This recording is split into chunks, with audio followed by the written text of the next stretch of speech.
Congratulations, gentlemen. It's now ready for business. I decided to open this deep dive as Geraldine, a villain spy that has a bit of an old school spy shtick going on. And I even cut my hair a little bit because my hair was a little bit too long to do this whole thing. Girl, my roommate's cat is very, very clingy. Yes. Geraldine has a white cat and I have a black one. Close enough. I think that if I have a talent for anything, it would be embodying villainous women. Oh my god. It is finally time for another deep dive. This time it's all about Totally Spies. I loved this show as a kid. I grew up on this show. It is one of the Y2K shows that defined the best era for girly media. Okay, you guys, get out. Go away, little cowboy. Manners, ladies, manners. Than Whoop could ever do. Huh? It is basically a must-know show for anyone who's into fashion, camp, funny spy flicks. Also, anyone alive or dead, honestly. And to me, personally, a show that I've spent months making this deep dive about. So, what was so special about Totally Spies at the time of its inception? The creators of the show, David Michel and Vincent Chalvon de Marseille, felt the wave of girl pop culture taking over the world. Britney Spears, Spice Girls, Sailor Moon, Buffy the Vampire Slayer, so on and so forth. I mean, it was everywhere. Yet, Western animation was kind of behind on that thing, still catering only to boys or making shows that didn't really have a lot of action when they were aimed at girls. The creators themselves said that it was really, really difficult to get a go-ahead from any executive or any studio because all of them were saying that it's the boys who hold the remote at home when everyone is watching cartoons, so it would be basically impossible to get any viewership if you were actually targeting a female demographic. They had to consistently insist on their idea, on their vision in general, and with development being halted by constant request to add a boy into the main group or also add a dog.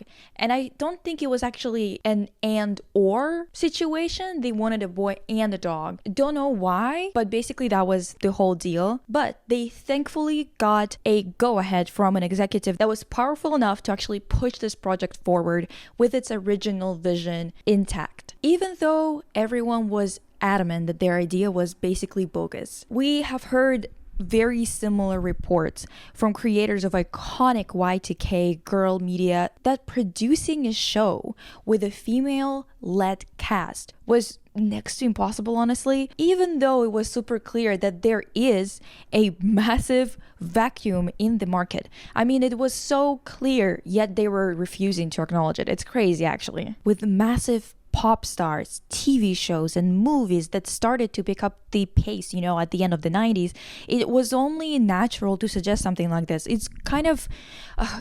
dude, it's always going to boggle my mind that all of those executives are in those positions, yet they never see the vision ever. It's kind of crazy. So those production companies were kind of reluctant and also couldn't really visualize a French studio creating a show that would be great to translate to English and market to the United States from the get-go. Usually when something gets big enough in Europe, it would get translated to many languages. Usually they start with Europe, right? So you would get it translated to Italian, you would get it translated to Spanish, a bunch of different Eastern European languages, whatever. And then you would get a green light to actually promote in the United States. Making a show in French, in France, aiming to be distributed in America right away was honestly considered insane.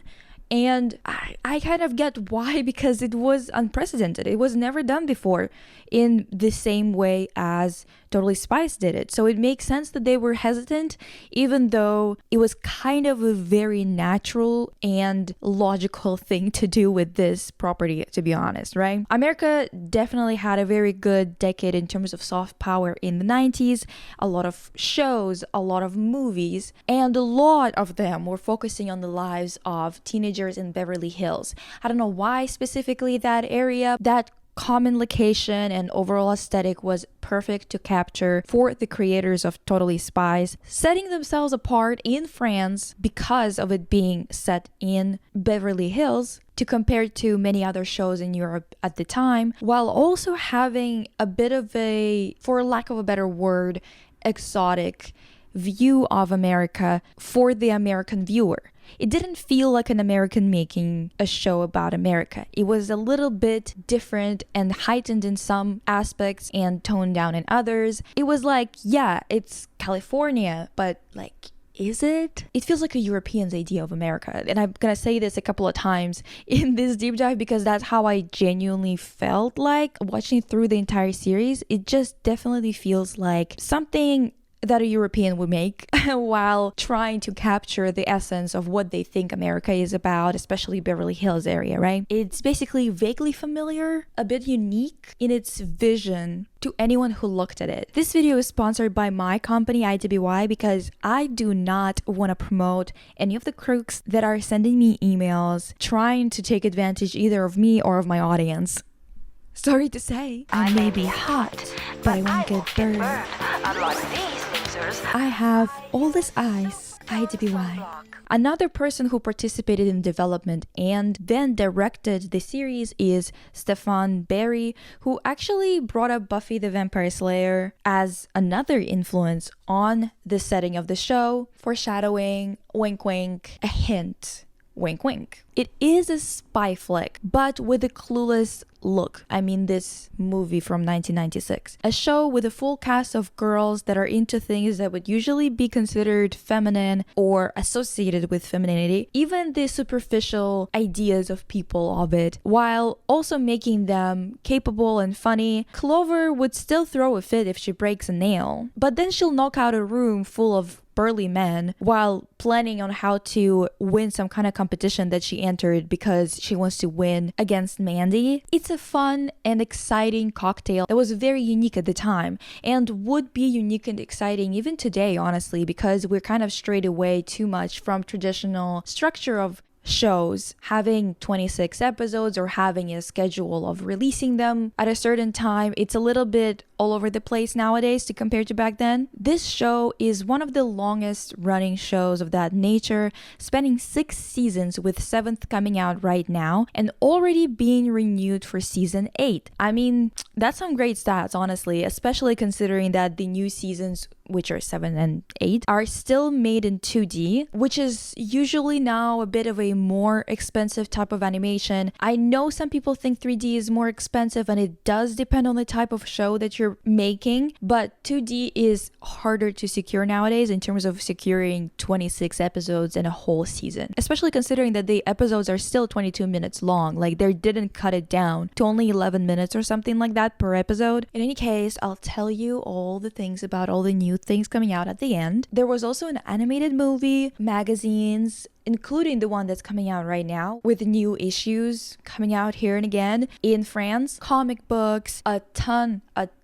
of video games. And I mean, it does make sense. It is a spy show, and that's like a perfect setup for any game, really. You know what I mean. A spin-off series called The Amazing Spies that had 2 seasons produced, with each being 26 episodes long. That's honestly crazy. Basically, if you haven't been around to catch all of this, you know, when you were growing up, don't worry. I'm gonna tell you about it today. Just basically know that this is a massive franchise that inspired a lot of people who produce media and art today. Anyway, Clueless had a lot to do with the inspo for this show, and you can tell, and I mean that in a good way, The way that they speak, their style, the overall lightness of that show, honestly, they have something similar in their atmospheres, you know? It's actually so funny that all the movies, shows, music that I liked are all interconnected by inspiring each other all the way back then, with Clueless being released before I was even born. I mean, it's kind of crazy, but do I love this movie for a little bit of escapism?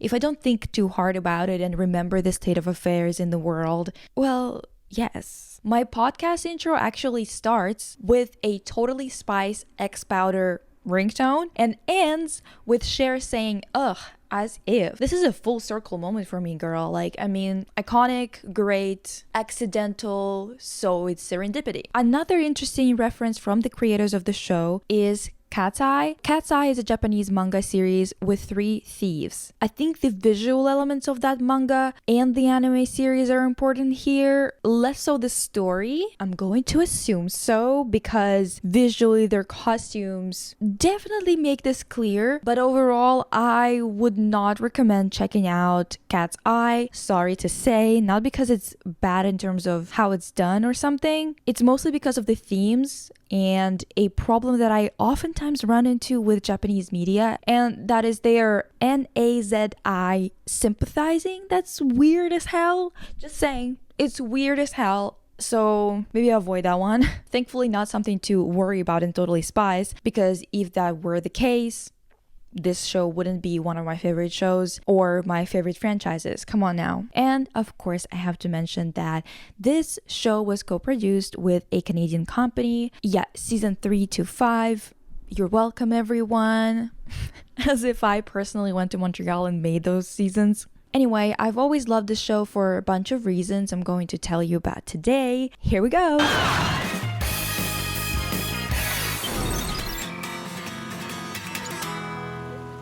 If we're making a list of potential rich, snobby no-goods, I'd like to add Mandy's name at the very top. Excuse me. Sorry. Scooting by.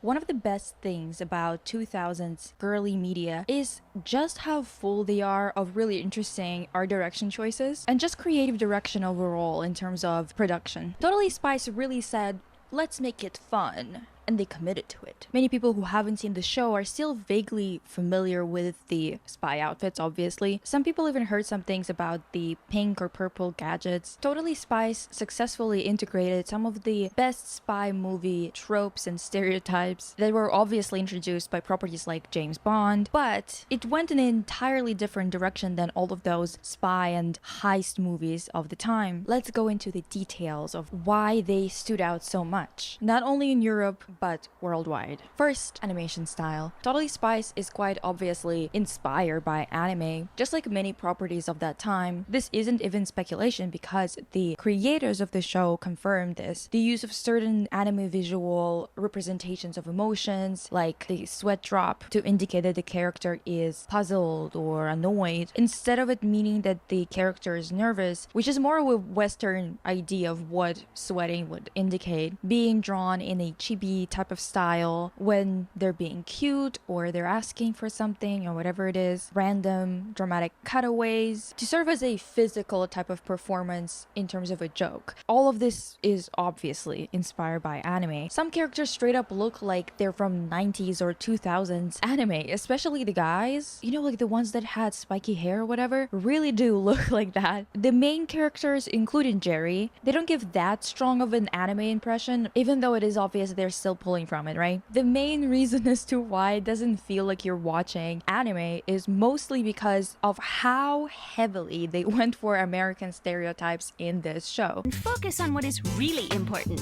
Wow! Woo Platinum Credit Card. Whoa. Did you just say platinum credit card? This show was heavily produced by the French, but the girls themselves are as Beverly Hills as a European can imagine. It is a weird cocktail of influences, obviously, since some stereotypes are a little bit heavy-handed. Destroying the stalls in the process. Destroying stores? Come on, girls, we have to save a store. I hope there's a sale going on. Welcome to your final minutes as misguided, materialistic consumers. You're from Beverly Hills, aren't you? Yes, and proud of it. Down with consumers! Down with malls! I plan on ridding the world of all materialism and consumerism. You are not gonna get away with your evil plan. But they never seem to fall into the offensive lane, so... And I think it's mostly because the show knows how silly it is. This is actually the biggest reason why Totally Spies can avoid the typical pitfalls of many spy shows and movies. They are silly and the bad guys are always wacky, which takes the edge off social commentary. We're still gonna talk about that in the writing section, so whatever for now, but this animation style is quite enjoyable to watch. It is 2D as hell, especially the first few seasons, since it was produced in the late 90s and early 2000s. And if you know anything about me, if you've seen any of my other deep dives, you know that I much prefer a drawn 2D animation that is a little bit crooked here and there and a little bit weird here and there than watching robotic type of animation that we have sometimes nowadays, or animation that is so weirdly smooth that it makes you feel like you're falling into the uncanny valley. This is not to say that all animation is like that at all, but there's definitely more character in the older animations because they had to draw every single frame. Thankfully, this show is not plagued by the ugly ass Pixar look that animators are going for nowadays. It's like a disease. I think that it's because Pixar is so successful and people are trying to replicate the success, I guess. The way that they're doing it is obviously just making it so uniform and lifeless that having a different style of animation is already such a huge plus. When you're going back to watch some older shows, it really does add a lot to compare to watching the same animation copy and pasted and copy and pasted. Do you know what I mean? Obviously, again, this is not to say that all animations are doing that nowadays. No, but it is very common, especially in shows that are not for adults. Just look at this new animation that the creators of Winx are doing for Winx and for this new animation show. I mean, most studios only have to consider or adapt a style with a little twist here and there when they're dealing with a show that already has an audience. That show being a massive success already, obviously. If they don't have any expectations to meet from the audience, this is their default. Unfortunately, the way old Totally Spies has been adapted to streaming services and other ways of, watching the show online has been through changing the aspect ratio by zooming in, which we all know that this is not like the ideal situation at all. I'd much rather watch a show that has an old aspect ratio but has been remastered than watching a show that's been zoomed in just to fit this 16:9 ratio. This is mostly annoying because every single shot is compromised when you're watching the show. You can tell that the way that it's been framed, the way that the director was trying to present the information in the shot, it wasn't supposed to be placed where it is. And it's annoying not just because important information can be cut off, but because of the aesthetics, honestly. It's more of an issue for artists or people who work in animation or in any other adjacent visual art, because you consistently want to see a full picture because you just have this inner feeling that this isn't cropped properly. But some people might not find it as frustrating, so I gotta say that the saturation of the show, even though not surprising, it's very much welcome. I know many shows that are bright as hell, but Totally Spies do it in a way that's very satisfying. The world of Totally Spies is supposed to mimic our world, but the creators really went all out with the decor. We'll talk about it more in depth and talk about the details in the design section, obviously, but it's definitely a big, honestly a huge part of the impact of this show. It's basically reality amplified with a tween's idea of opulence and fun. It is unapologetically self-indulgent and fantasy-driven. In this sense, it reminds me of Hannah Montana. Wish fulfillment to the max. She doesn't just have a massive bedroom, she has a secret identity that requires a secret cool wardrobe where her clothes are all displayed on a carousel of sorts that keeps moving the options along. It's the clueless thing of it all. They live in a candy-colored world where they're absolved of any moral responsibility of their lifestyles. It's not just Cher or Clover or Dion who are rich, it's all of them. Of course, shows like this need to be watched with a critical eye. Even when kids are watching it, it's good to point out that, it's a little bit of an exaggeration just so they don't get too ahead of themselves, but just so they don't fall prey to this faux reality. If it's taken as entertainment only, it's a very fun type of show to enjoy. It remembers to pull everything that's very from every single era of the 20th century. They wear chic 90s dresses, fly a jet that's straight out of 60s with the colors turned up to the max. A bunch of mod-inspired motifs like the Totally Spies flower. This unique take on overall look and style permeates into the music and sound design too. What I loved most about it is that Totally Spies music takes the best things about spy-inspired music and rearranges it. They really experimented with the sounds and the production, a new production style for those oldies that we're used to hearing in spy-related media. Totally Spies' official YouTube channel uploaded a bunch of music, and I had a blast going through the playlist. It was honestly really cute background music. I'll link it below for you to check it out, but the synths, they were doing their thing. The strings, they were doing their thing. Girl, they said, whip that disco out. Yeah. And, wait for it, drum and bass. Yeah. Move over, new jeans. These old jeans were the ones to use it in girly media. Well, they're also not the originators, so whatever. I mean, maybe I'm off base here, but I think it is a drum and bass song.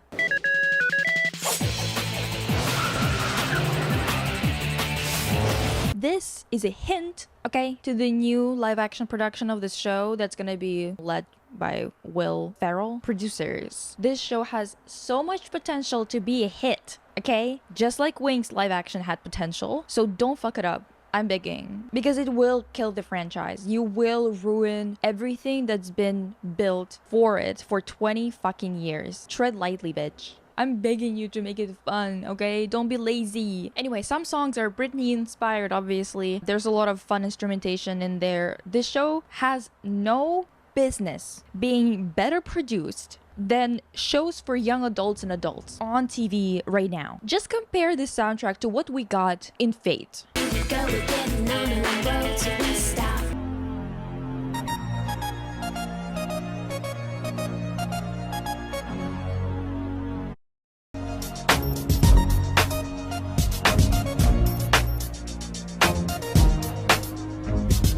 What we're after. Which is interesting because they ended up with this.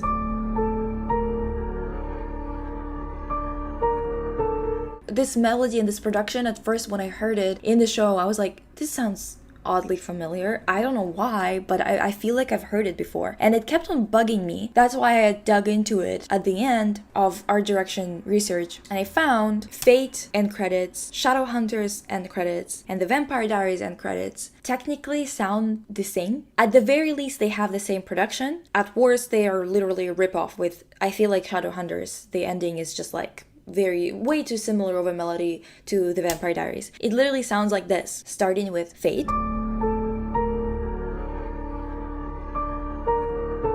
Shadowhunters,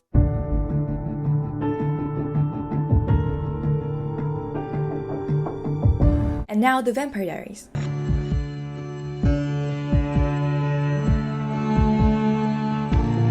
You see where I'm going with this? I'm not gonna be playing more than 7 seconds. You can go and look it up yourself to compare, but they definitely do sound very similar. It's literally night and day. Middle-aged village song, just listen to this bop.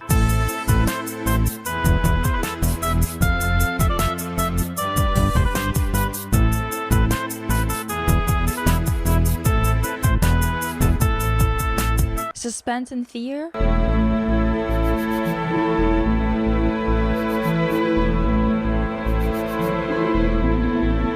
Do you hear that bass? So classic spy movie inspired, but it's a synth instead of an orchestra instrumentation, and it's such a vibe. Also, there's a lot of unreleased songs, like for example this one.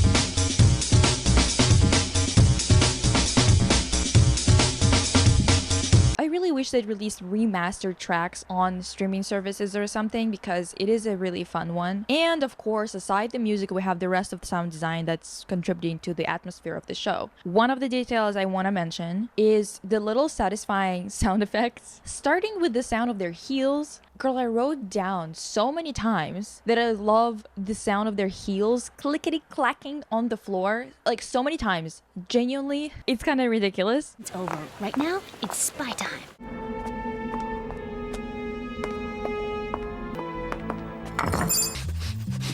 That guy seriously needs a life. Whoa! Okay, this room is grosser. Let's go save the world.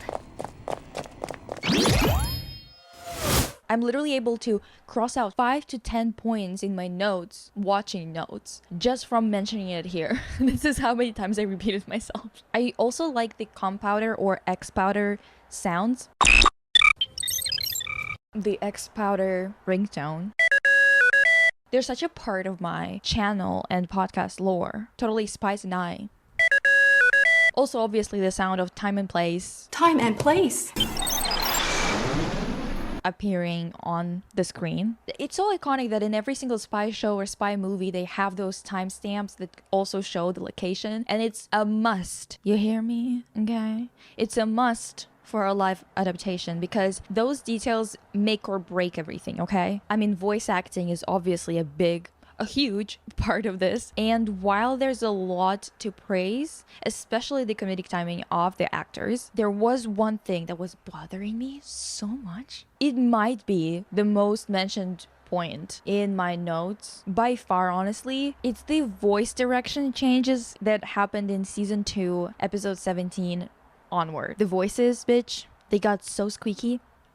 Listen, I'm not gonna sit here and tell you that they were never that high, and these girls never went in their upper register before episode 17, because they did. They used to feel more appropriate and authentic in the sense of when they were using this register. So much worthier causes. Ew.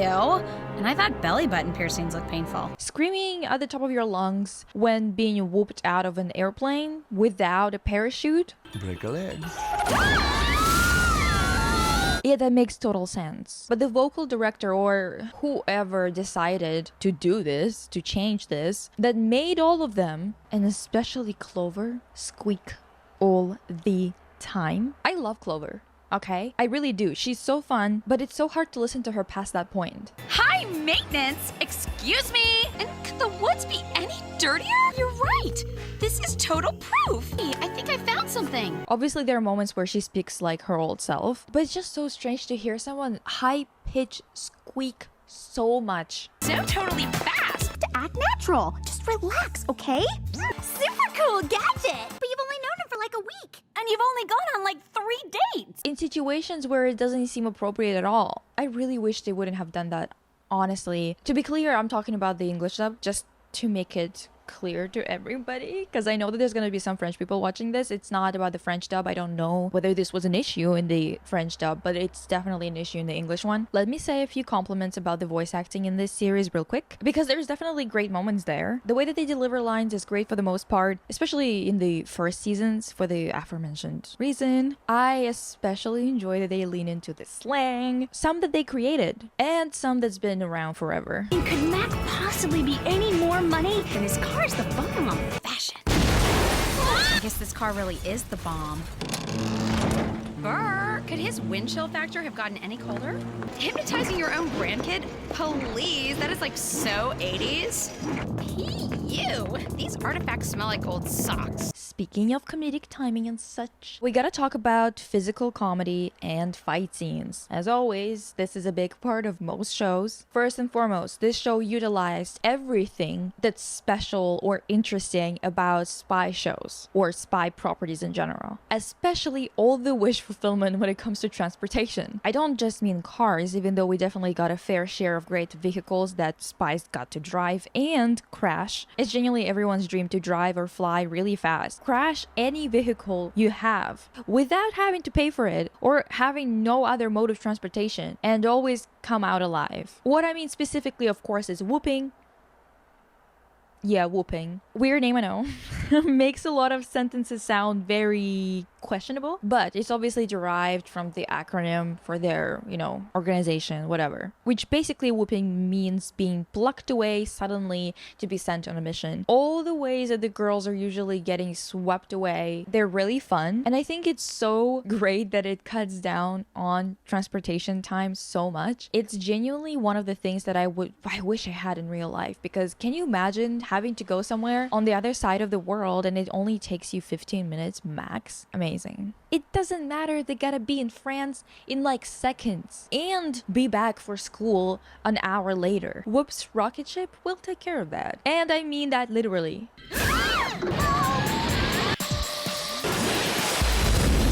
It's such a memorable part of the show. I think it would be incredible to see it happen in the live action. I know that it's gonna be a little bit expensive maybe, but well, you're making a show. What am I supposed to tell you? Like, it is gonna be expensive. I hope they do it though. Another trope that's quite memorable and really funny in terms of its physicality, it's spies getting apprehended and left to be eliminated in a weird episodic type of way. Which I mean that it's different every time. A couple of times they were supposed to be crushed by moving walls, drowned, turned into half vegetables, and I mean literal vegetables. Fed with cookies to death. Yeah, squeezed until they burst by clothes that they can't take off. And usually this is the spot where they pull out a gadget and it solves their problem, and it's always the perfect gadget that they need at that moment. It is quite repetitive, but through physical comedy, entertaining dialogue, and the use of gadgets, these moments are transformed to be fun and easy to watch. Everything in the show is super convenient, okay? They're always just able to reach their gadget. They're always just able to do it in time. And obviously there's like a reason for it. You don't want your spies to die on the job, otherwise that show is not fun to watch and more like tragic. It's fun to see which gadget they're gonna use. Oftentimes it's a laser lipstick or a nail file or something like that, with fun moments like, for example, Alex pulling out a non-gadget nail file she brings around multiple times in the same episode, prompting Clover to ask how many goddamn nail files she just carries around at all times. What? Never mind. I'll have us out of here in a jiff. How many of those things do you have? And my favorite manifestation of entertainment excellence in this show, action scenes. They're both part of that physical comedy that we talked about, but also they're a great source of well choreographed action. It is so rare to get a bad action scene in this show that I literally had to write it down when I got annoyed by one scene in the entirety of all like when I got annoyed by how long it took them to figure out what to do or what gadget to use in season 3 episode 22.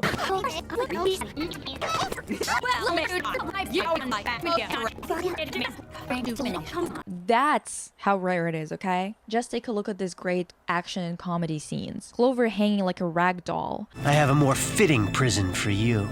Or a fight scene in episode 11, season 3, where Clover asked an actress that's under a crazy dentist's influence this. Hey, aren't you Mia Hansen? From that terrible romantic comedy, Dude, Where's My Date? They can't all be box office smashes. No, this is crazy in the best way possible. Once again, I'm expecting this type of unhinged shit in the live action. Okay? These girls are fast and snappy. The action doesn't feel sluggish at all. And it might seem like a little detail to you, but it's surprising how uninventive or poorly choreographed fight scenes can be. Sometimes they can be quick and grand, but still lack a certain build-up and release that can create an interesting dynamic that makes it actually fun to watch. They really experiment with it too, like in season 4, episode 4, The OC, where they use a malfunctioning car Jerry gave them and some mini bombs to blow up a clock tower. Brainwashed Mandy tries to take out Jerry in a fight and just takes out another brainwashed girl instead. Oh, one of my favorites is in season 5, episode 4, where this villain named Granny tries to choke Sam with her legs and her pantyhose expand. Oh! Breathe. What are you gonna do? It's crazy. And crazy good at that. Sometimes scenes walk this ridiculous versus strange with no comedy line clumsily. Like there's a scene where Terrence is trying to tie up Alex with noodles at some restaurant, or when they go to Italy and two restaurateurs are fighting each other with pizza dough. I feel like the execution in terms of dialogue writing is what makes or breaks those scenes. You really gotta hit that sweet spot between comedy and real action. And in some instances, those scenes just do not hit. In a scene like Season 5, Episode 11, where they fight with randomized computer simulation villains, the villains are absolutely ridiculous, and it could go easily into the boring nonsense route, but a moment like Clover dodging a punch here with a little phrase saves it from that. You have serious rage issues. Intros, outros, interludes. The first intro, it's obviously iconic, and honestly the combination of music, visuals that include cool gadgets, the girls being introduced as if they are a reality show character, combined with a spy info sheet. Honestly, it's a great representation of the show. And here we go, this iconic intro song was created by Moon Baby or Miranda Cooper, who later produced music for Girls Aloud. That's why they actually remade the song.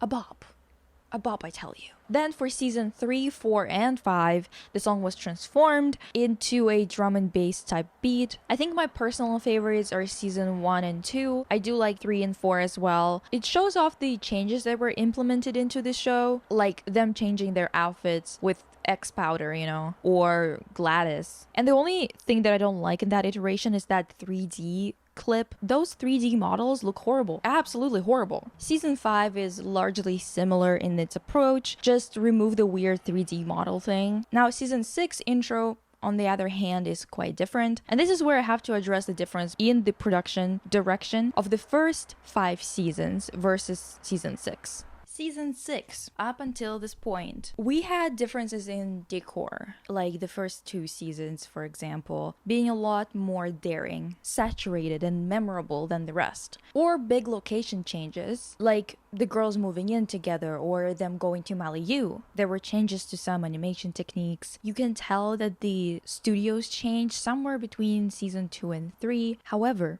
we haven't had as big of a change as in season 6. Personally, I prefer not to know whether the production teams were changed when I'm writing my art direction reviews, because I don't want to be influenced by that information and I don't want to pretend like there was a huge shift where there wasn't. So, my rule is no looking at credits until I'm done taking notes on the watching part. And this is exactly the reason why I can tell you that if you're watching this show chronologically, you're not gonna get massive whiplash from fundamental changes until season 6. It's not a random occurrence, of course. That season was produced way after the last season and about 4 years after the movie came out. So it's kind of like a random season that's not a part of original lineup, nor the new one that started in 2024. A few massive things in terms of art direction that I just gotta mention. The girls have been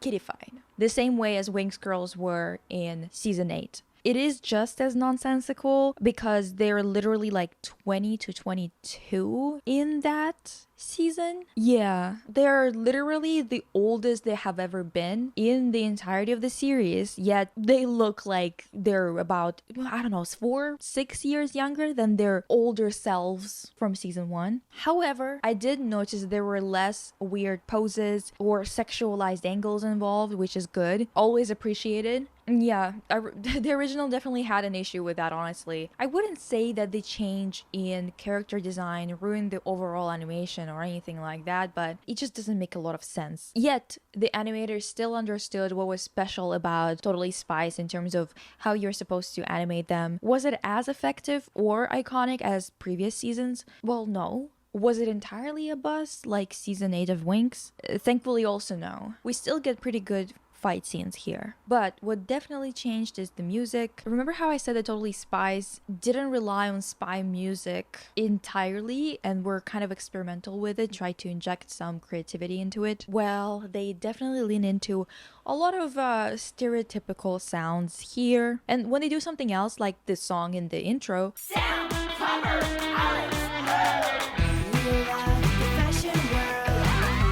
it's a lot less cool.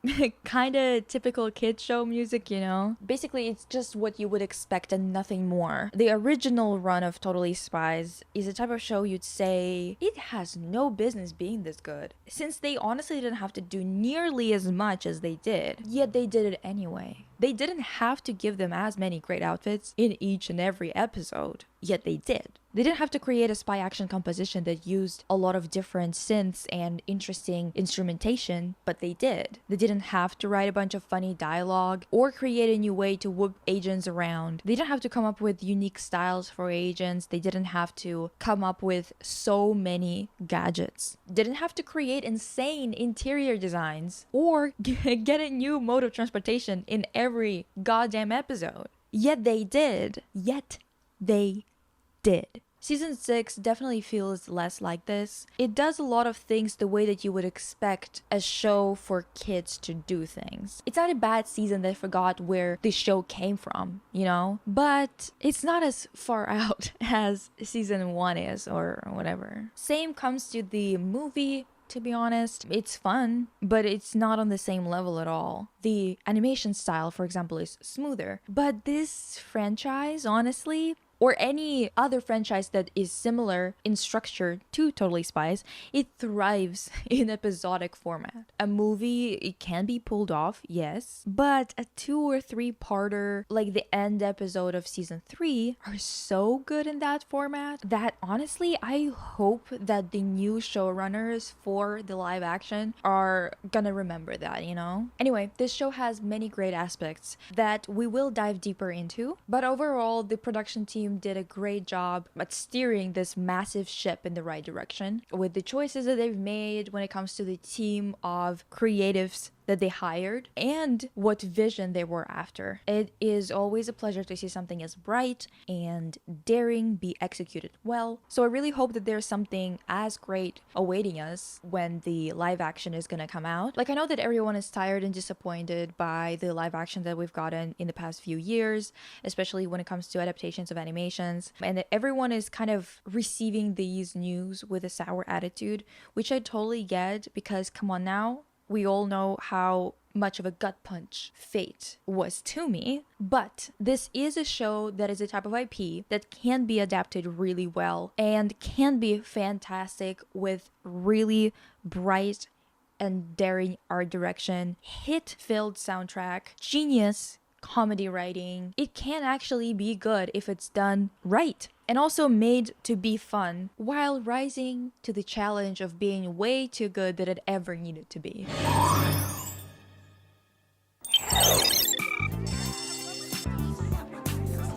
Hey, great concert, guys!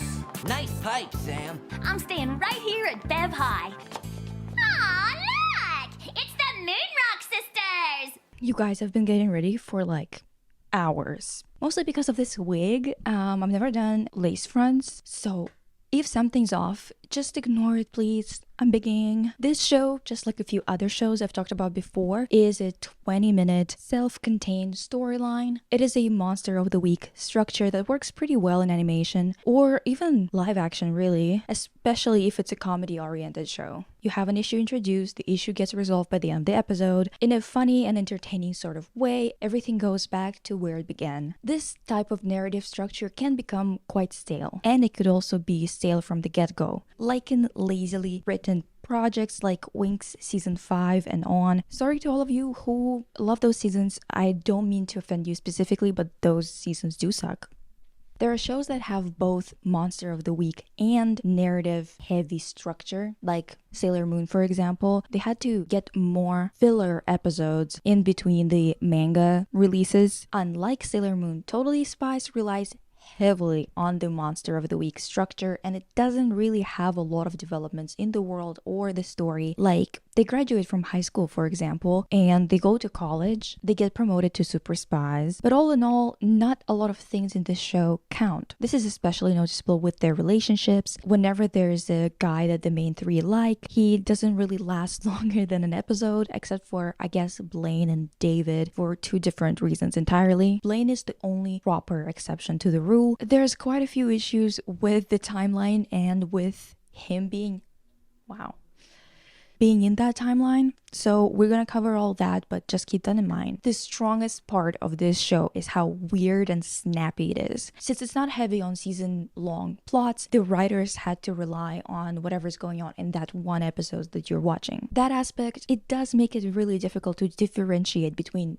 the main characters. Even though they have those surface level explanations of what the character should be, it doesn't entirely translate to a very well developed character. So you kind of have to pick and choose and piece together their personalities from a bunch of isolated incidents. They're obviously mostly just stereotypes, like Sam is smart, Alex is sporty and sweet, and Clover is boy crazy and a fashionista. And these types of characters, they're like hugely prevalent in the media, honestly. So what makes these ones stand out? It's not like the blonde and fashionable girl is in any shape or form a groundbreaking character description. Well, honestly, it's their banter that creates this innate feeling that these characters are well developed. It's based purely on how organic their interactions are. Totally Spies is a funny show that doesn't mind to be campy or over the top. Even the language they use is always littered with slang that works weirdly well for the atmosphere. And wants revenge.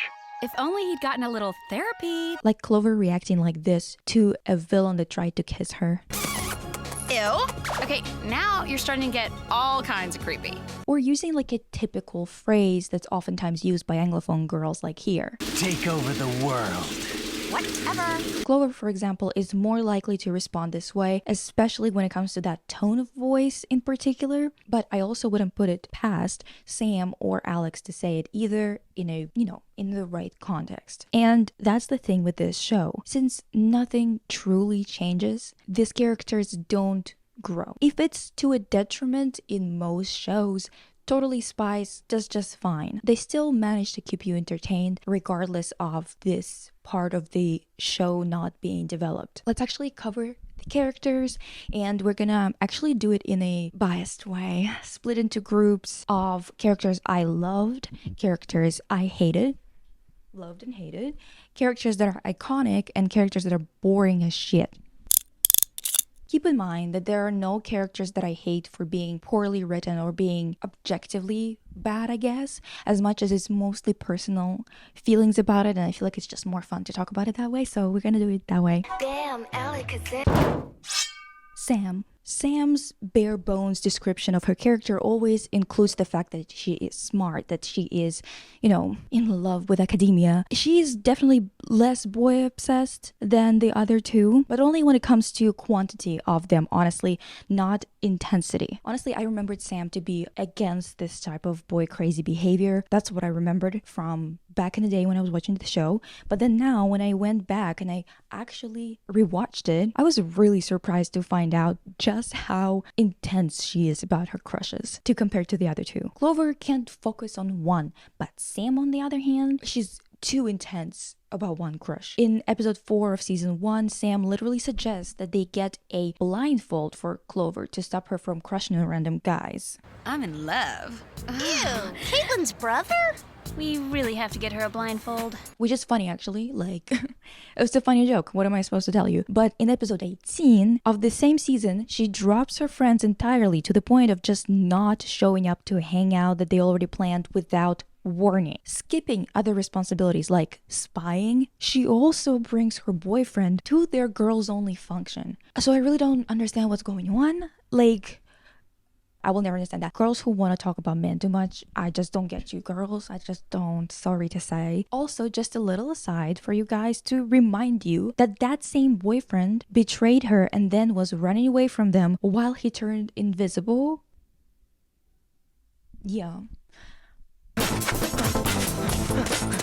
Sam is definitely the most capable out of the group, I would say. As soon as Clover and Alex are forced to step up, they definitely do a great job. But that's exactly why I think that Sam is just prone to taking the lead. She just likes to do it, so that's why she's oftentimes at the forefront of doing these types of things. She seems to just have a lot of natural enthusiasm for the job and for investigation portion of it. She is very sharp and quick on her feet, and I think it especially comes through in season 1, where they have more of a rough way of speaking before that slight change in season 2 in terms of vocal direction, and a little bit in terms of the dialogue being less biting. In English, all of you Frenchies, just know that I don't know about the French part, okay? This is mostly why episodes where Sam loses her intelligence or memory become episodes where she is the main comedic relief, because it's just that abnormal to see her do these things or not remember something. She's also really easily swayed, like in season 2 episode 24, where she meets a fortune teller at the mall and goes from a skeptic to a full-blown obsessed psychic follower in like 2.5 seconds. In episode 14 of season 4, when they save the obscenely rich of the world, she said that she would rather be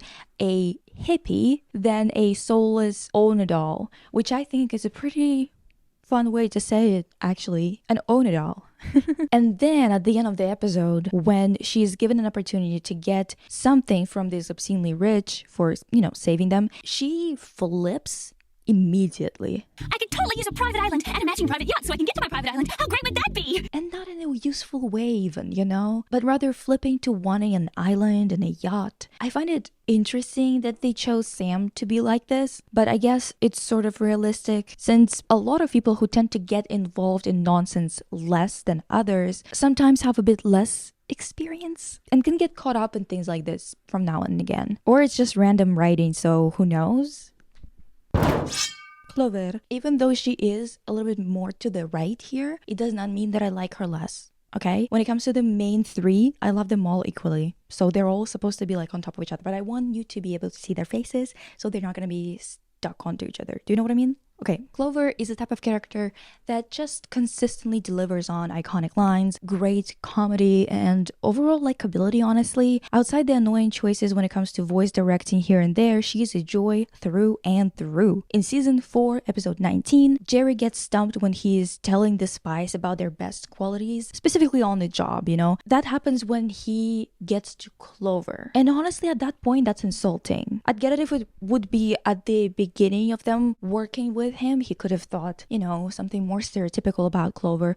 But at this point, it's just disrespectful. Based on what we've seen from Clover in those 4 seasons, Clover definitely has the most spirit and gusto out of the 3. And it is a very important thing to keep the atmosphere more fun and pleasant, to be able to not give up in difficult situations. She's just like one of those people that have a lot of chaotic energy maybe, and sometimes she is whiny, but even then she still does it in a way that's always kind of a little bit funny. So I think that there's definitely a lot to compliment there, So he could have said any of those things, actually. Any of them, instead of acting like she has no strong points. Like, Clover is introduced as a boy crazy type, a girl with a strong love for fashion, but honestly, I would argue that all of them are really boy crazy, to be honest, and love fashion, or at least shopping. This description is definitely not sufficient enough in any shape or form, in my opinion, but it's kind of expected from shows that are aimed at a younger demographic, where there are groups of people together in really short type of episodes,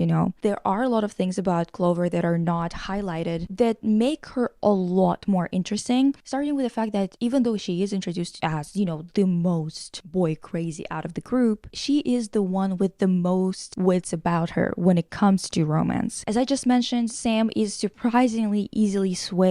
Clover, on the other hand, is unafraid to confront those who creep her out, or to drop a guy when he's revealed to be dangerous or a double agent, like in case of Blaine. Blaine is probably the only guy who gets to be like an actual boyfriend in the series, who actually sticks around for longer than 1 episode. And honestly, he gets a pretty interesting introduction to the story. We will get to him later. The point here is Clover immediately adapts to the situation without trusting a random guy over her friends or colleagues. Clover has an abundance mindset. I'd honestly say that she's just more passionate about random things than the other girls, or shows her intensity more, like her deciding to compete in a Halloween costume contest, specifically because she's competing against Mandy and still caring about that competition when they were literally transported to medieval England and Beverly Hills is not a thing, obviously. She still cares about whether she's gonna win or not. Beverly Hills doesn't exist anymore either. Got to change it back. Otherwise, I've got no chance at beating Mandy in that Halloween contest. You really can multitask. It's kind of crazy. Clover has a lot of vocabulary quirks. What I assume is supposed to be a Totally Spies take on a stereotypical California girl. And I absolutely love it because it works really well here, honestly. Oh, I guess we're lucky you figured it out before you gave us lobotomies. Look out! Ew, Nast. Act professional. Ew, Nast. What'd you do? Bonk your head in the shower this morning, Jer? This is serious, Spies. These Alex is very sweet. She loves animals, even has a couple of them in the series, including a pig named Oinky. He's really cute, but there's this one really weird moment with Jerry. Yeah, okay, so I don't know what the fuck that was. Okay, I've got no explanation for you, alright? Alex is considered to be the most athletic out of the group. She's got a lot of great moments as well, with a couple of episodes that really stand out in terms of comedy. Like, for example, an episode with the baddie named Max Exterminus. I'm just gonna tell you right away that he's not gonna be on this board, bitch, because he's giving me the creepy crawlies, alright? He is literally part cockroach. Dude is so gross. Like, it immediately reminds me of my childhood phobia of cockroaches. And I mean, I'm still scared of them, but it's just I was more scared of them when I was a child because I was just convinced that that cockroach man from Men in Black that he was real, basically. That's what I thought, okay? I'm not printing out an image of him, like, I don't care. It is a very funny episode, albeit with some gross moments. Don't fight it. One day, we'll tell our larvae about how we met. He's trying to make Alex his bug queen. Alex also starts dating this emo guy in the same episode, and they write a lot of cringy poetry while she also wears this iconic outfit. Any questions? What happens to the souls of dead flowers? Man, I really hate bugs. Well, we don't like you either. Also, Alex gets this weird British Dolphin Academy episode. Girl, it's such a weird episode, I swear to God. I'll mention it a bit later. She's oftentimes the one that knows the most about boy bands and loves fantasy films with really hot male leads. She's low-key a born fangirl. She'd have a really popular Tumblr blog if she was like 10 years younger. She's probably the most anxious out of the group and the one that's the most attached to childish or cute things. Her anxiety takes the better of her in season 2 episode 18 where she quits spying because of losing her confidence. She does bounce back from it though, so not to worry, but yeah, she does have that moment. Mandy. She is quite iconic. Yeah, let's start there. She's basically a main character or like part of the main group, considering how many episodes that she's in, honestly. She even becomes a spy at one point, but quits after because she's like, I don't like this. I would rather shop at a discount store than do this again.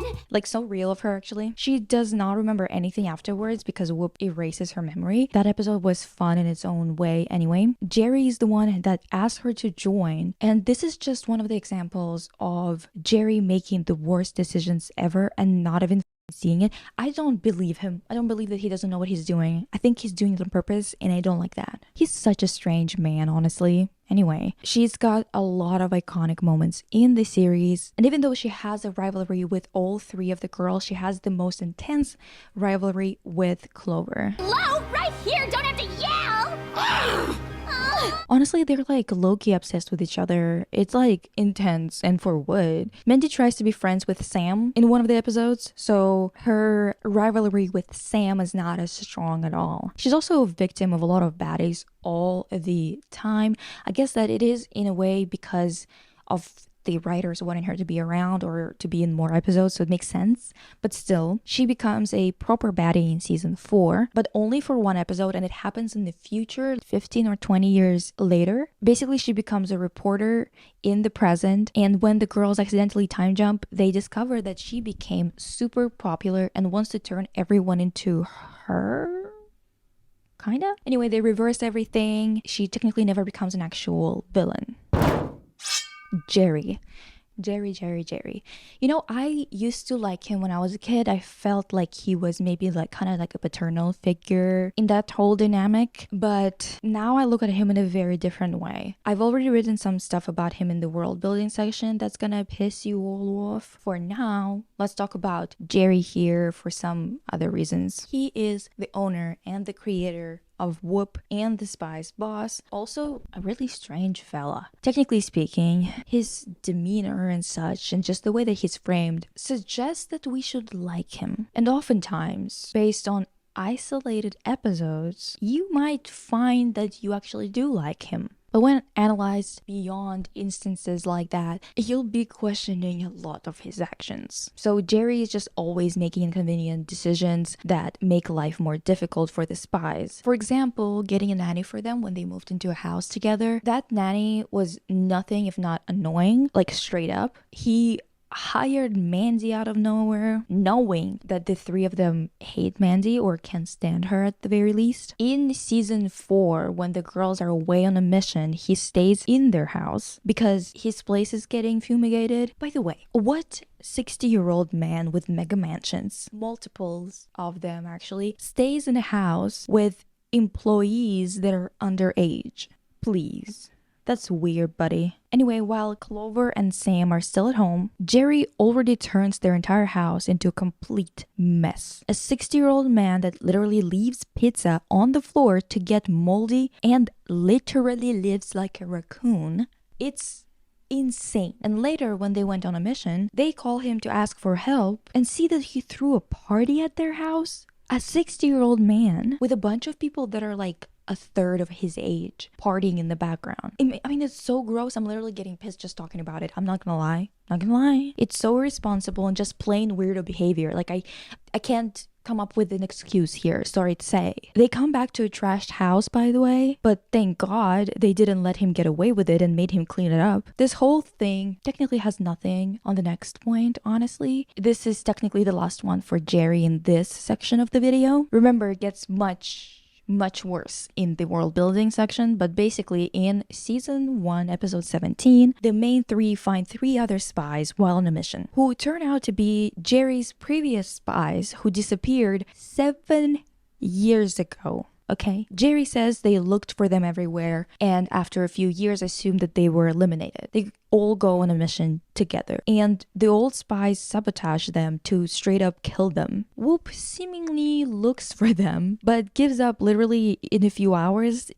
What seems to be a few hours. Maybe it was literally 15 minutes. Who knows? Turns out they were right there in the water. Honestly, it seems like Whoop is just shit at finding anything. Okay? They wouldn't be able to find a goddamn elephant in your neighborhood's coffee shop. Tiny coffee shop, to be exact, with this success rate. But regardless, the girls now know that the spies are up to no good. When they get back to the office, which, again, wouldn't take weeks or anything, get this.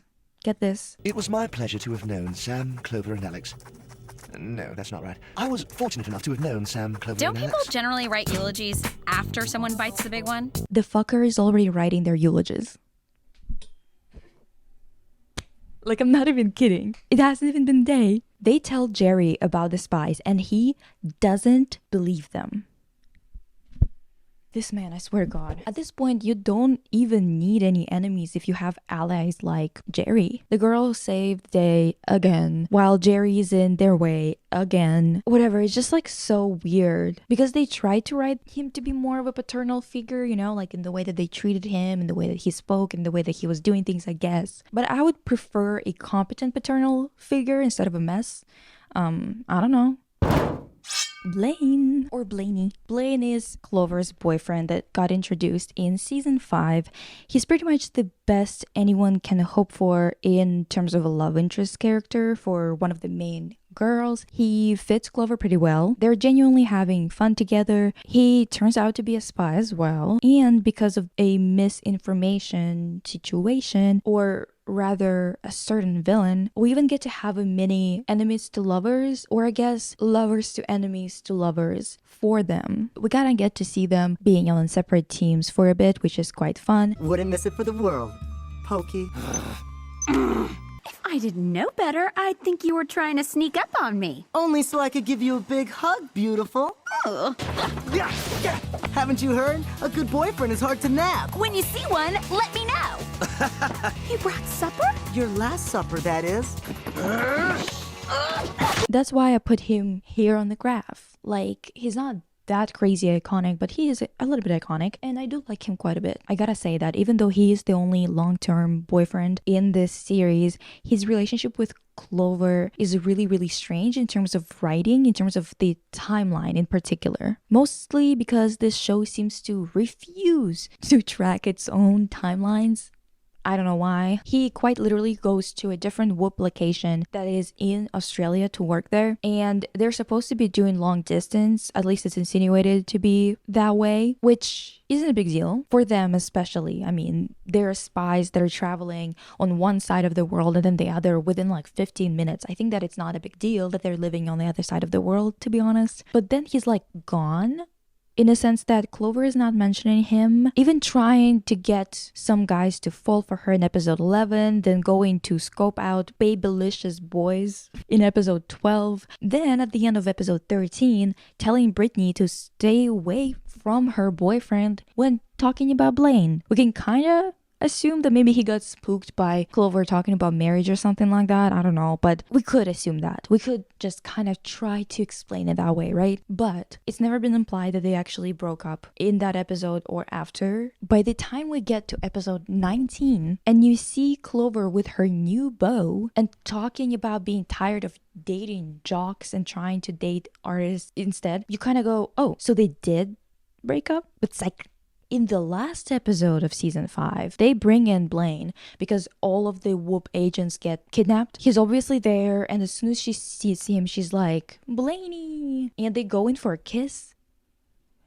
So, they were together this entire time? Then season 6 happens, okay? And it happens years after in the real world, you know? And the timeline is all messed up. Like, inside the show, the timeline is messed up. We're gonna talk about it in the world building as well. But we do see Blaine. Apparently, they did break up. But, like, after season 5, girl, can someone track the man in this series? I mean, what the hell? We always did make quite a good team. Punch it in, Team Whoop. Let's head topside.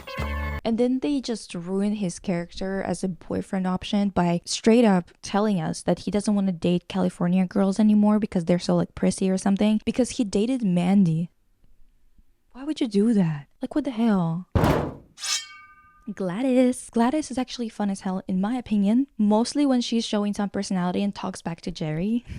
As she should. I love that she gets evil when some punch is spilled on her. And also it's like a pretty good episode in general, honestly. It's a shame she gets written out of the show in season 5. And Jerry says that he sent her to the recycling facility. Makes Jerry sound weird as hell because he says that her attitude landed her there.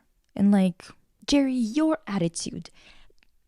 Let's not even go there. My favorite Gladys moments are moments when she says that someone else needs to do something because it is beneath her. Gladys, fetch the machine. Fetching is beneath me, Jerry. Last time we checked, Gladys was your assistant. And taking inventory is beneath me. It's funny as shit. It's like rumored that she was written out because fans didn't like her. I really don't know if that's true, to be honest. I really don't remember giving a damn about her. When I was a kid, I was just like, oh, Gladys now gives out the gadgets.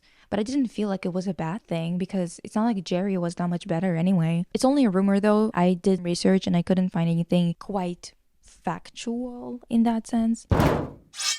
David. Ugh, this boring ass bitch. I mean, he's here, I guess. He's behind me. He's like everyone's crush at that high school. I don't know why. I guess he's interesting in the way that he's doing stuff all the time. Like, this boy is booked and busy. But overall, who cares? Boring. Helga von Guggen. Bitch, I don't know. Helga, you diabolical girly. She's kind of legendary in my books because she is one of those villains that was truly horrifying to me as a kid.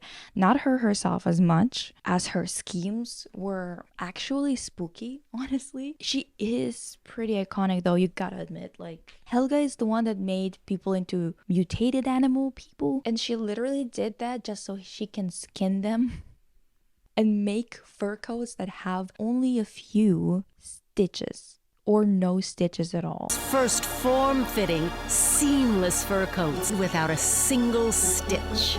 Ew! Like it? It's genuine lawyer. She dubbed those half-animal people furlings. I know. And yeah, I 100% heard furries the first time I was watching that episode. And I even wrote down furries. But no, not furries, no. Then she came back again, okay? In season 2. Pretended to be like this new mysterious designer that nobody knows. An anonymous designer kind of type of deal. She gained interest from the public because they didn't want to wear her designs anymore for obvious reasons. She wanted to skin people, come on now. And as soon as she gained massive interest because of her mystique, she activated the new collection to shrink on anyone who puts the garments on, squeezing them until they're crushed. This girl, I mean, insane. Iconic. But yeah, insane.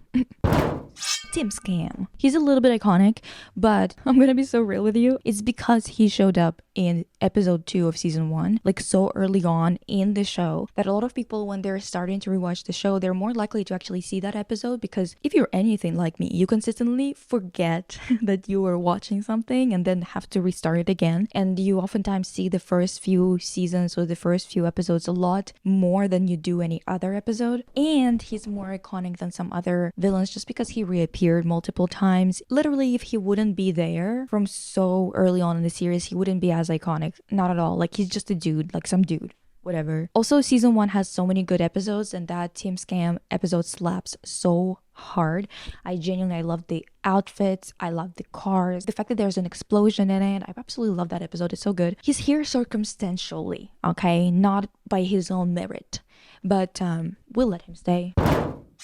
Turns out my phone died while I was filming, and I already got through all of these characters and I have to start all over. And I'm just gonna keep them up on the wall and go through them, and then we still have some left that we need to stick on the wall, but girl. Terry, Jerry's brother. The 3 episodes in season 3 where he's introduced, absolutely amazing episodes. You need to go back and watch them, or watch them for the first time. I don't know your life. You guys, this episode's hit, okay? Terry's background is a little ridiculous. He is Jerry's twin brother, but got surgery, so he doesn't look similar to him. I don't think he got enough surgery, to be honest, but whatever. He's running Whoop's super spy facility, but for some reason he's super pissed at Jerry anyway for ruining his life, because Jerry lied when they were like 12 and blamed Terry for cheating on a test when it was Jerry who needed help on that test. Stupid, I know, but also kind of confusing, because Terry says that his life spiraled after that he was forced to live off of pennies just to survive. But like, why? He was running Jerry's super spy facility as a trainer. Why would he struggle financially? Then I realized, you guys,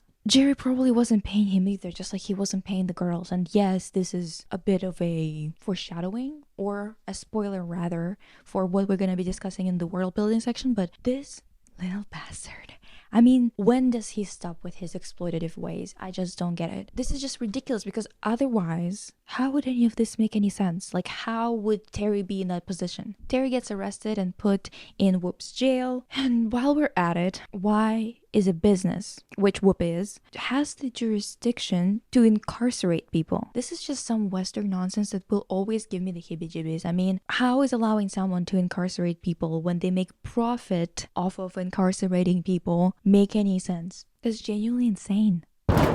Boogie Gus. He is a 70s disco-inspired villain that did give us an opportunity to see the 70s spy looks, which I appreciate, but it wasn't, that iconic. I'd say that he still is a little bit iconic, maybe just a bit, because just his name already gives him something to work with, let alone his outfits that honestly do slap. Can't deny it when someone really goes for color. They just commit to it.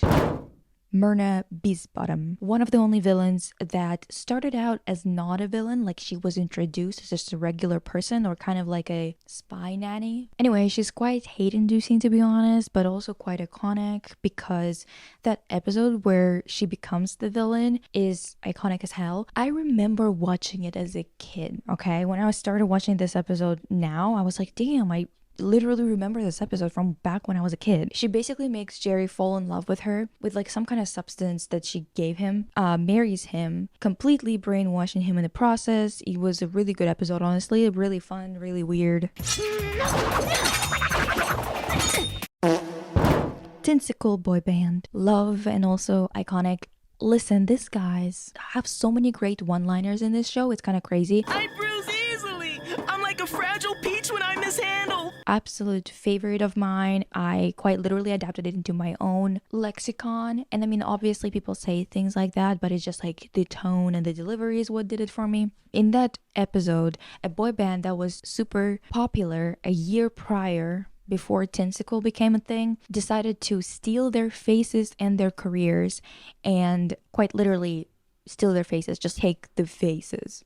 It's kind of fun to see a boy band go through the replaceability because of looks and trends thing in a show instead of the usual thing where they show women go through it, because boy bands are in the same boat technically speaking when it comes to fame. Not exactly, but still it's comparable in a way. It reminded me of that interview with a Stranger Things guy who was sitting with a little girl and he mentioned One Direction and she didn't know who they were, and he was like, you don't know who One Direction is? And it made him feel really old. And I love when they come back here and there because it makes the world feel real and lived in when characters come back, and especially when there's like celebrities that everyone knows that are recurring. Brittany is one of the other Whoop agents that makes Alex feel very nervous when they get introduced to each other, because it was right around the time when Alex was going through her, phase of being insecure about her abilities as a spy. So at first she was kind of apprehensive about her, but then when they get to know each other, it turns out that Brittany is really chill and really fun. And I love seeing the main three girls interacting with another girl in a different capacity than with someone like Mandy, which we see all the time where they're rivals. It's really interesting to see them interacting with other girls as friends. Also, her spy suit has such a great color. I absolutely love it. Natalie Valentine. Weird villain. Weird. Yeah. So the quick recap is she sweated into a perfume cauldron, made perfume that made any man follow her blindly and be a zombie basically, and she's weirdly pissed at the spies. I loathe girls like you. 16-year-old popularity queens with scores of boys chasing after them. Unlike you three, my teen years were rotten. Look at you now! You're pretty, intelligent, a little crazy, but that's nothing some therapy couldn't cure. Now that I know my cologne works, I'm going to spray the entire male population with my scent, and I'll never worry about rejection again. Like, babe, male attention ain't gold. You can't buy anything with it. And some of them give attention to anything that moves, so let it go. Crazy episode, but fun nonetheless. Hayes, I realized that I forgot to print out an image of Hayes, which is a bummer. He's supposed to be right over here. Just remember that. A little bit of love, a little bit of iconic. He's a crazy pilot that is obsessed with celebrities and wants to be their friend. He basically forces a bunch of celebrities to be together on a plane just so they can't escape and he can hang out with them. Had to move him into the love territory because his episodes are always really funny. Sweetie, sweetie, sweetie, oh, like sweetie, sweetie, sweetie, oh. Singing Justin Bieber while kicking a soccer ball around is really something, but another reason why he's in the love section is very superficial. He's simply hot. Sue me. He's hot. Fangirl. She appears in season 6 and she stands out a lot. And she stands out a lot because in that season, she's just one of those villains that are actually very, very memorable. And this is not to dog on later seasons, but I would say that it is hard to keep up the iconicness of villains when you're on your 6th season with 26 episodes in every single season. It's just hard to do that. And Fangirl is just one of those characters that really hit. She's weird as hell. She collects spy memorabilia. She's got nothing else to collect because she collected everything else that there is but the actual spies. She gifted us with some of the best one-liners from the entire show. You can't be serious. We're people, not toys. Duh, don't worry. The gold-plated box has plenty of air holes. She made holes in the boxes, you guys. She's such a good spy mom. You just don't get it. Geraldine Husk. More like Geraldine Hunk. I'm just trying to say that she's hot. That's what I'm saying. She is what I want to look like, and if I don't look like her right now, I hope I look like her when I'm like 35. That's my dream. What a monumental slay. She appears multiple times, and her starting a fake agency that got more popular than Whoop made me realize that Whoop is straight up a corporation because they immediately went out of business. Felicia Main, or Felicia Main, I don't know how to pronounce her first name, but... Oh my gosh, she's bald! She's bald and she's torturing people who have hair! This clip went viral on TikTok, and even though I've seen this episode, I didn't recognize the audio until I saw the actual clip with the audio. And it's a great episode. It's funny as hell. This lady took random people from a hair salon, transported them via tunnels to a different location where they were put in a chair and their hair was submerged into a bunch of weird liquid that pulled out their organs and their like body's energy to be all concentrated in their hair, so their hair would grow really, really long so she could cut it off and make wigs out of it. Yes. She thought it was a perfect business strategy. You get your materials, the material being human hair, not synthetic hair, and you get it for free. That was her, business strategy. It's a funny ass name though. Where is this diva? Granny. Granny cracks me up. This old lady basically tricked the spies into thinking that she's like this little grandma that wouldn't hurt nobody. Run away because the girls got tricked basically. She gifted us with this immaculate moment of Sam getting choked by her legs. I never thought I'd be glad to have to wear granny hose. Until now. Breathe. I mean, it's simply iconic. Also on the same note, this guy's her co-conspirator, and it's really funny that he said that Gold and oldies. We prefer the term youth challenged. catapulting your dentures at people as a weapon after claiming that you prefer to be called youth challenged instead of old. Fantastic. Love it. This babe, Sunny Day. So she was Miss Bronze Babe of 1985. She got fired because of showing signs of aging and decided to turn up the sun to like 1,000 and sell a bunch of SPF to people. This honestly sounds like every company in 2022 and onward, aging obsession, climate change, and sunblock stuff. I feel like someone could write a really good essay on aging shown through older characters in Y2K girly media. Like, there's something there, Oh, we finally caught up to where I was before my phone died. Let me check my phone real quick. Okay, thank God it's still recording. Inga. Bittersweet. This episode was crazy actually. Inga was a Girl Scout but got kicked out because of eating cookies instead of selling them, and she decided to basically feed people with such unhealthy cookie concoctions that they would make people get addicted to those cookies and gain an insane amount of weight in the literal days. This storyline is definitely like an example of fat phobia in Totally Spies, not because of what happens to the victims of people who are like into cookies or whatever the hell, but because of the underlying theme of the entire episode. Actually, I think out of the Y2K shows that I've covered, only Witch, WITCH with dots in between, only Witch didn't have direct fat phobia in it. All the other ones definitely have problems with fat phobia, like there's no way to go around it. This episode is quite strange with the whole force feeding thing, but you can't deny that it is quite memorable. She's further into the hate category and a bit higher on the iconic scale. It's kind of a commentary on fat phobia, with Clover having to try a size large hat and being weird about having to get an L instead of a medium. She gets hooked on cookies and becomes one of the Inga's victims. But the entire episode, her being big, is used as like a visual gag, so it smells of fat phobia. Then again, in every single episode, whatever the condition is that one of them gets, like being addicted or brainwashed or under the influence of pheromones, it's always used for laughs.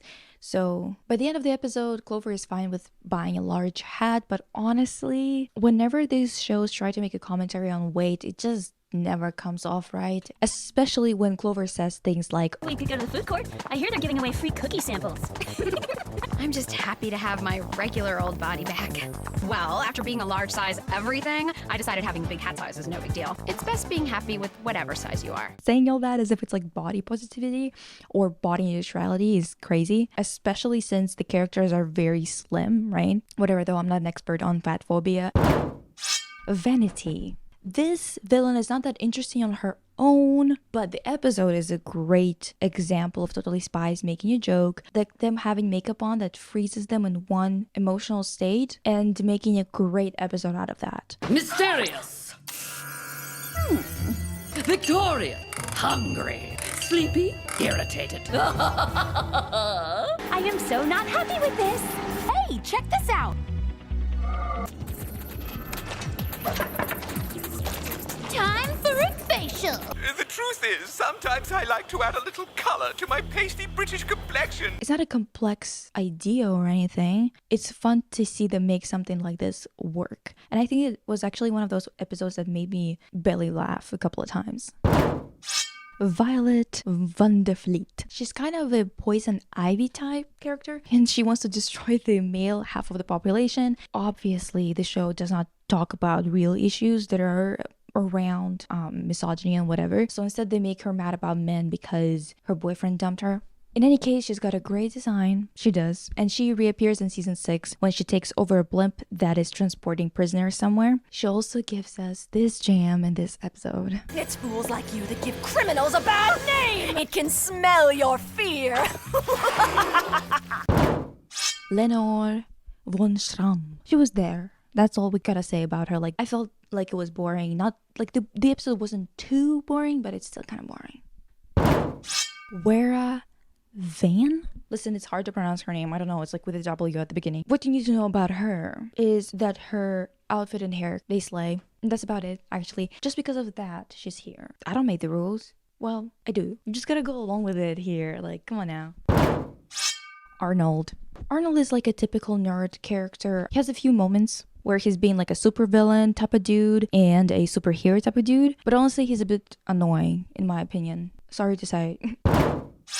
Manny Wong, a nail artist that becomes evil because many salons become automated. Kind of valid, actually, honestly. And I might be saying it because his whole getup is kind of fun. Like, look at this outfit with his long ass nails. That's such a look. Come on now. Come on. When you see an outfit, you have to acknowledge it. You have to pay dues. Marco Lumiere. He's like a crazy director. A pretty accurate representation of an annoying director, like a douche bro. His episodes are interesting and fun, especially the first ones. He himself is a little boring. Charleston. Okay, this guy. The entire episode is crazy. Okay. A whole school full of kids that are mixed with dolphin DNA. And this part. Ah, I see you've met my family. Dolphins? After I fell off my family's yacht when I was 10, dolphins raised me. Here. Okay, it made me laugh when I first watched it. Sebastian Saga. He's our first villain ever, so he gets points for that. He has a fun signature guitar riff when he appears, a metal hand, and he's got a fun hairstyle. But that's about it. I guess that honestly the design and the little details like the riff do put him a bit higher than, you know, but he's not that interesting. Frankie dude. This guy is low-key gross in like a dude-ish way, you know? But the quotes from that episode and his slang, they're iconic. They're iconic. Like, I don't know what to tell you. You're the one who's been creating the tsunamis. For malicious? That means yes. Duh. Whoa. Perceptimundo. Dude is sorry that you'll be missing his most bodacious victory yet. Too late, stinkies. Also, he's kinda an environmentalist, I guess. Can't blame him for loving nature or whatever. Jazz hands. He low-key annoys me because I don't like clowns, I don't like mimes. They just annoy the hell out of me. Like what is going on? I kind of get why he's pissed that no one likes mimes, because like no one likes mimes. He's right. His first episode has some funny moments actually, but I don't think he's a strong enough villain to have 3 whole episodes dedicated to him in season 5. Like what the hell happened there? This is the reason why he's even here, is because like he was forced by the writers to be iconic. Like he's just in so many episodes, you kind of have to put him there, but like technically speaking, he's not good enough of a villain to be doing all that. But the couple jokes that really work. They're really funny, so whatever. Mimes are full of surprises. We're silent, but violent. Tuesday Tate. So she's not one of the villains that I remembered. After watching it now, like after watching the entire show for this video, I did remember what she did. It was diabolical, it was weird. Gazelle, wait! You dropped your ear? She sold body parts to make Franken models to run the modeling world, but for some reason I did not remember her at all. So she's gonna have to go here, because how are you gonna be anywhere near the iconic realm if I can't even remember you? Come on now. Gilly. Can you even see him over there? Let me see. Yeah, you can. All the way in the hate category. Literally the furthest in the hate category we're gonna get. Can't stand that hoe. I mean, he's literally in his 50s, okay? And decided to take Clover hostage to be his companion, okay? And we get this creepy ass pin up her body from his point of view. Absolutely nauseating. Like literally thought I was gonna puke. When I started writing this script, I thought she was 16 at that point. No, she was literally 14 to 15. That's even worse. Like obviously 16 and 14 is like close, but it's still so much grosser. Like each year is kind of like a gut punch, you know what I mean? This is so profoundly gross. He gets a little bit of the iconic cred for his funky weird ice goblin things. Like they look like starfishes on skates. Patrick, is that you, honey? Kyle Katz. This guy is a thief, but also he's hot and charming. That tracks. He's hot, he's fun, he steals from rich people. I mean, what not to love? What not to love? Thinking about it makes me hungry. You must be starving sitting out here all night. Yves Montblanc, a designer that Clover loves since the beginning of the series. He's clearly a reference to Yves Saint Laurent. You know, he's undoubtedly iconic in this series because of how many times he's referenced before he actually appears on screen. And I love when things just weave through the series casually like that. Lester Crowley. He was there, I guess. He started out as a janitor that was doing research at the facility that he worked at night, trying to find a cure to memory loss, and like he got found out and got arrested. And I mean, like, honestly, what the fuck for? He was literally trying to cure memory loss. How is that a crime? I don't get it. Not that iconic though. So now a quick comment on a lot of messaging, you know, that's been woven through the series in subtle and not so subtle ways of assigning morality and baddie status to people. I don't really care if they judge someone or whatnot in the series, but I do want to mention that there's a bit of a weird angle going on in the framing of the world. This show is a little bit obsessed with showing that everything and anything is fixed by shopping at the mall. I mean, this is very classic for any America-oriented show, and Totally Spies was definitely created with America in mind. Obviously, the girls live in California. It's really crazy to see such a huge difference between IPs that are aimed at America and IPs that are aimed at anything or anywhere else in the world, because Witch doesn't have that theme in the show at all. Winx has them shopping a couple of times for specific occasions, but not as a hobby. Maybe Stella could be considered someone who shops as a hobby, but that's it. I think I might never get treating shopping as like a hobby. It's not a hobby. It's a thing you do because, like, if you need something. I don't understand why I treat it as a hobby or as a cure for things. It's really strange. Don't get me wrong, I understand that this is just a cultural difference, but it's still weird. And I do love fashion. I have a whole channel that constantly talks about fashion, but I like fashion as an arts and society type of thing, not a thing. Do you know what I mean? This messaging is so strong that one of the baddies in the show is this Irish guy who is anti-consumerist and wants to destroy big malls because they took over smaller brick and mortar businesses. Listen to this.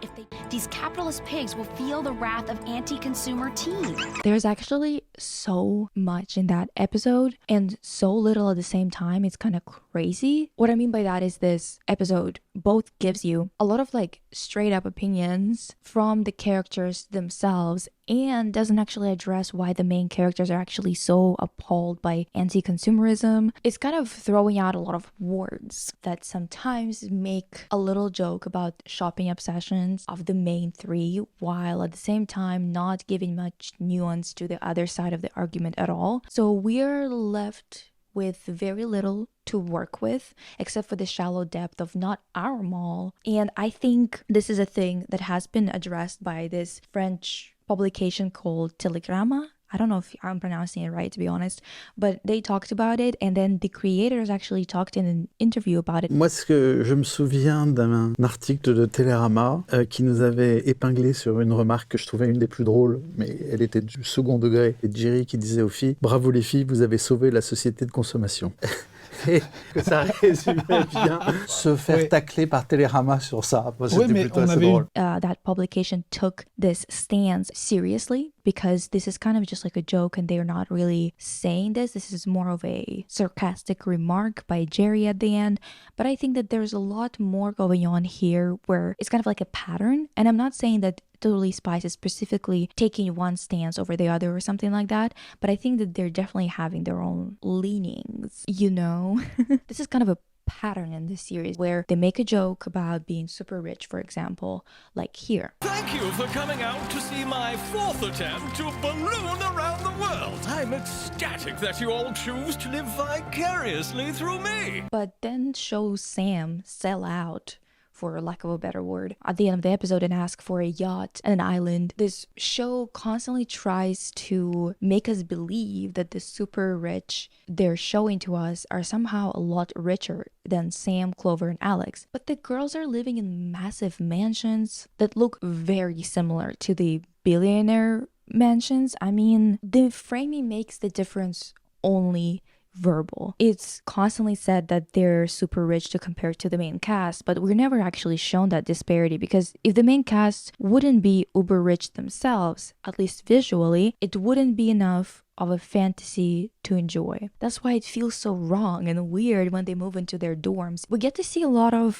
villains who destroy or decide to destroy Earth because they're environmentalists, like Gilly, the creep freezing Earth because people don't deserve it, or that professor who created sentient trees that would trap people in cocoons, or that farmer who created veggie mixed with people type of breed of a person. Girl, it was weird because he was a vegan? Question mark. They consistently take real issues like misogyny, animal abuse, climate change, capitalism, and make a villain that uses an ignorant prick's reading of those issues as the core of their philosophy. So that lady who was pissed at men, it's because her boyfriends dumped her because she's crazy, you know? That anti-consumerist guy, he didn't want anything else but destroy malls with clubs.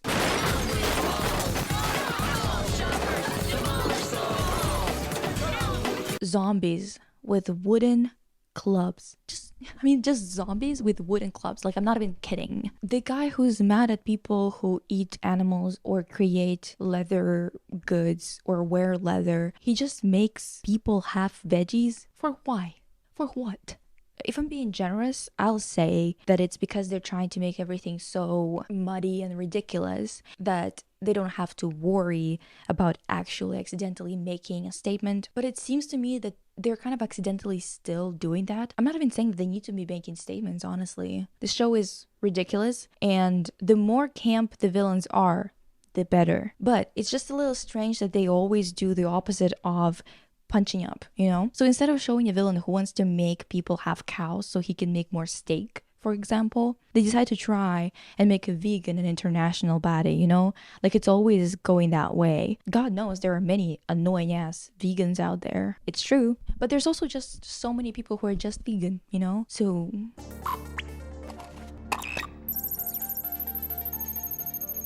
I'll send the vital scan data to Woo. Okay, so I'm gonna be really quick with this one because I'm tired as hell and I've been talking forever, but it's time to address, okay, the elephant in the room, the fetish theory, conspiracy reading, whatever. For those of you who do not know about this, there has been a rumor of sorts spread around the internet that Totally Spies is full of fetishes. A lot of people believe that there are fetishes in every single episode of the series, almost every single one of them, and that they were written into the show purposefully. There are a few moments in the show that I personally find inappropriate. For example, this moment where they are crawling on the ice, there is literally no need to storyboard and then animate them crawling like this from the back, you know? Or a sauna scene that was also too sexualized and weird. Another moment that I also think is inappropriate is an episode where the evil guys use a ray gun to shrink their clothes, and then them using the belts as nunchucks, which was creepy in the way that it was done, obviously. Clover being picked by that geezer that I told you about. There are moments that are worth addressing. Aside the things that I named, there are a few more that I would put in the category of ugh. But this is about it over 7 seasons. When it comes to this fetish shit, I had to look into it because I was hearing about it all the time. There's been a few tweets that went viral about it. There's been Tumblr posts that went viral about it. There's been a lot of shit said on Reddit. And also just like a lot of creepazoids and porn brain maniacs. They really latched onto this show for some fucking reason. When I went back to watch this show, I was definitely expecting like some messed up in almost every episode, as was suggested. But while looking for answers, I found a bunch of posts and comments and a list of every fetish in every episode. All of these lists are kind of ridiculous, to be honest. I'll give them a couple of things, right? Like that cookie episode, for example. I can see how that could be related to feeding or whatever the fuck. And maybe the one that's like the part animal one that is related to furries, right? At least it would be easy to see where they're trying to get at. Okay, like I get it. But also, and I'm sorry to all of you freaks out there, but I'm simply gonna have to bully you now. This list, let me read some of them to you. Okay, season 1, brainwashing, dehydration, sports outfits, middle-aged clothes, child roleplay, amnesia, memory loss, clones, women fugitives, cowgirl outfits, body part exchange, muscular legs, curly hair, braces, gladiator armor, warrior women, brainwashing, garbage picker clothes, hippie wear, traditional Russian clothes, Cleopatra outfit, military clothes, Muslim servant outfits, queen outfit, bondage, covered in mud, electric shock, saris, Chinese clothes, bean shrunk, doll outfit, furry, cheerleading, spiky hair, cold, frozen alive, disco outfit, spacesuit, lab coat, janitor clothes, knight armor, bunny suit, 70s clothes, vomiting, wigs, brainwashing. I mean, so much brainwashing and acting like an animal. 70s clothing. I was flabbergasted by how many things on this list were absolutely ridiculous. There's gonna be a lot of you in the comments saying, well, actually, this is a fetish. Spacesuits, pajamas, trapped in a cocoon. I think, honestly, if these are fetishes for you, you might gonna have to be locked up. Because everything under the sun is a special little interest of yours. Since these people think that this show was made to be like fetish fuel for you nasty freaks, and it's somehow an invitation for you to be freaks. Because believe me, I haven't seen as much horror fuel, hypersexualized AI art pop up in search engines as much as with this show. I decided to pick another show that was airing at the same time or around the same time on the channel that I watched as a kid. A show that was not made with girls in mind or wasn't specifically made for girls, and this show that came to mind is Jimmy Neutron. I'm sure many of you who watch Totally Spies are familiar with it, so I straight up opened Totally Spies fetish list and put on episode 1 of season 1 of Jimmy Neutron. Immediately, Jimmy decides to brainwash himself to become dumber. Brain drain. Look at him. He looks so similar. Shiny! I like shiny! It worked! Brainwashing, brain dead, acting a bit like an animal. I honestly couldn't believe my luck. That's something that is repeated so much in this list. It's literally in the first episode of the first season of a random show that I just picked to watch to find whether there's going to be any correlation. The second part of this episode did not have a one-to-one bit from the list. but it did have this. But can yours talk? My name is Forky. You're pretty. I'll take 4. In episode 2, this old guy, Thomas Edison, asks Jimmy's teacher this. Darling, give old Tommy a peek at them gams.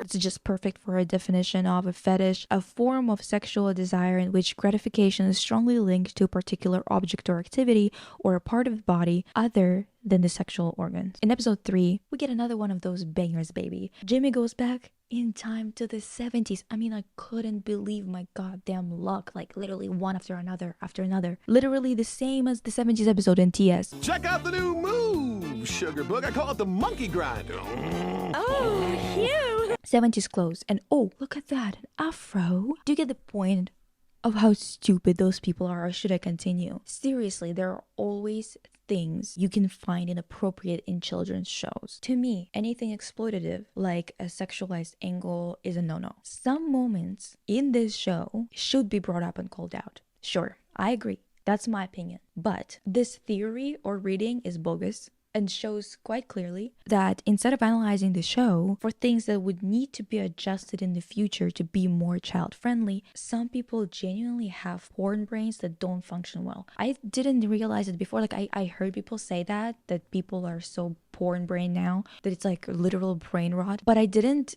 realize how bad it is until I went into those weird links with people discussing these shows and realized that, like, you guys are cooked. A lot of the evidence I saw was men naming search term combinations that are super specific and weird. That's when you know. Too many losers found out about this show, unfortunately. This show was made for hot girls and losers found it. Wrap it up, everybody.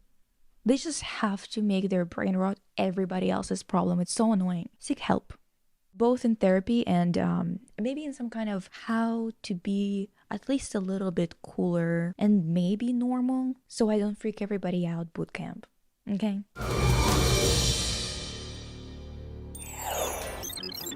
Frozen yogurt social in capital letters. I'm thinking bright fuchsia with the mauve border. Oh, excuse me. Clover, let him get away. Hey, that was a really important call. This secret agent thing is really cutting into my me time. This suit is too hot. Like, everything is too hot with it. But I'm gonna take off my gloves, okay? If there's one thing that girly media got right in the 2000s, it's of course the designs. At least when it comes to those shows that actually left some kind of mark on collective consciousness. Totally Spies is a treat and a half when it comes to design, so I'm gonna be honest with you. You gotta strap in. We're gonna be here a while. First and foremost, we have to talk about the fashion here. I mean, obviously, I know it, you know it, we all know it. Everyone else on Twitter who liked that post about Totally Spies girls never wearing the same outfit twice also know it. It isn't true exactly though, because the girls do wear the same outfits multiple times.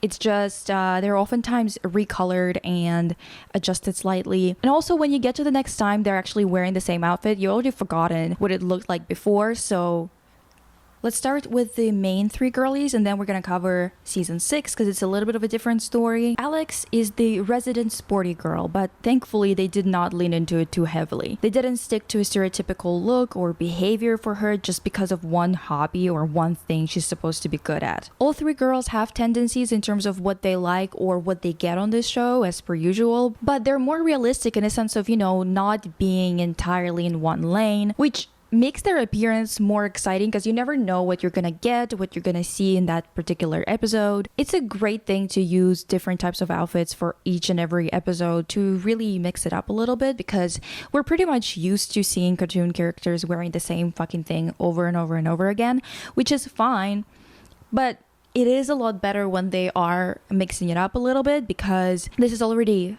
contained type of writing where nothing changes from episode to episode much, as you know. So having outfits that change does add a lot to it. Okay, so this is all of the outfits that Alex wore in the show. The file is so big that it like lags a little.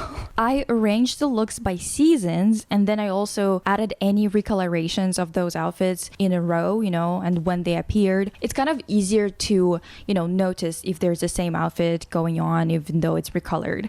Now, if you want to take a closer look at it, I'm gonna try and upload this type of file somewhere. It is a freeform file. I don't know how that's gonna work for people, but if you have freeform, you're gonna be able to open it anyway. Alex does get a lot of yellow in her wardrobe, her signature color. It's like not surprising, but thankfully, again, they're not really trying to underline it way too much. I really don't like when shows go for one color as a signature color, or when they go for a combination of two colors, for example, that they reuse over and over and over again without any mixing up. Because I feel like if you're into a particular color and you like to wear it, you don't really have all of your clothes that color, right? Her most worn outfit is this outfit with capri pants, a dress shirt, and a little vest. Oftentimes she wears it with this cute bear backpack, and I love cute shit so much. Like, I think it's really adorable, so I'm like living for it, you know? She wears something similar in season 2, and because it looks like the same outfit, I put it in the same category even though it doesn't have a vest on it. This butterfly top with a maxi skirt, to die for. I think the yellow and pink blue recolorings fit it best. Always noticed and loved this outfit. Even though it appears only once or twice in the series, I really loved it. I love her yellow dress with the white flowers, daisies I assume. This dress actually appears again in season 6, 10 years after its debut. Totally Spies outfits, they're just always gonna hit, aren't they? Here's another preppy look with a cute skirt and knee-high socks that also brings back that cute bear backpack. I love that she wears it more than once with different types of outfits. She's definitely the cute one out of the group. She has a lot of attachments to children-oriented things like toys and just innocent things in general. Also, this warm brown top look is a common outfit as well in the first 3 seasons. You know, there's definitely eras when it comes to clothing. You get outfits to be switched up more than usual every 2 seasons or so. So it's 1 and 2, 3 and 4, then season 5, and then season 6 separately. Season 6 is probably the only season that feels super different. And I think you will understand what I mean when I show you some examples. This cute dress with a bolero on top is very girly. Just like I said, they don't really pigeonhole them. Even though Alex is supposed to be the sporty one, she's very much dressing in different styles and oftentimes is very girly as well. There's also a look that pulls heavily from cheongsam, a Chinese traditional dress, but the most memorable thing about this outfit is actually her hair.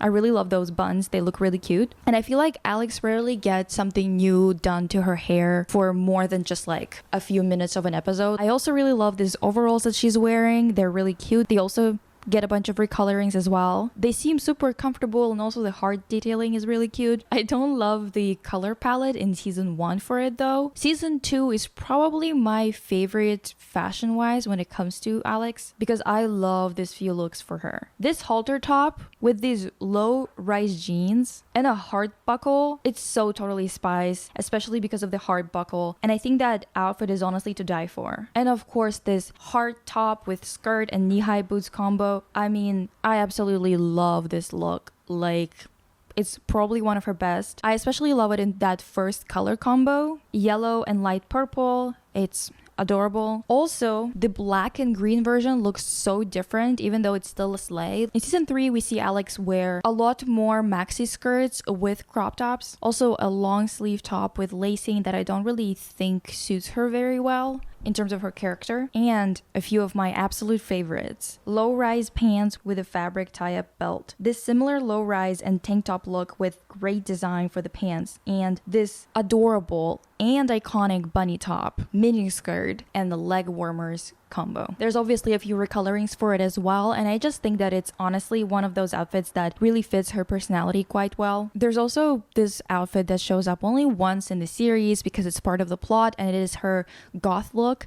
I absolutely love that dress. It's really cute, and it's kind of a bummer that it only showed up once, but I understand why. It's not really fitting for her character at all, so it makes sense. Just a little bit of that gothic Victorian style modernized. 3rd season is actually that girl, because we also get those 70s outfits, 70s spy outfits to be exact. In season 4, I love this pair of jeans because look at that design. This stitching is so cute. I'm literally obsessed with the look of them. Another iconic outfit that makes an appearance is this black top with arm warmers. Many people remember this outfit and many people bring it up when they talk about Alex and like their favorite outfits by her. My god, my bangs are bothering me so much. Honestly, we should wear arm warmers more often, actually. Season 5 outfits are not like my favorite.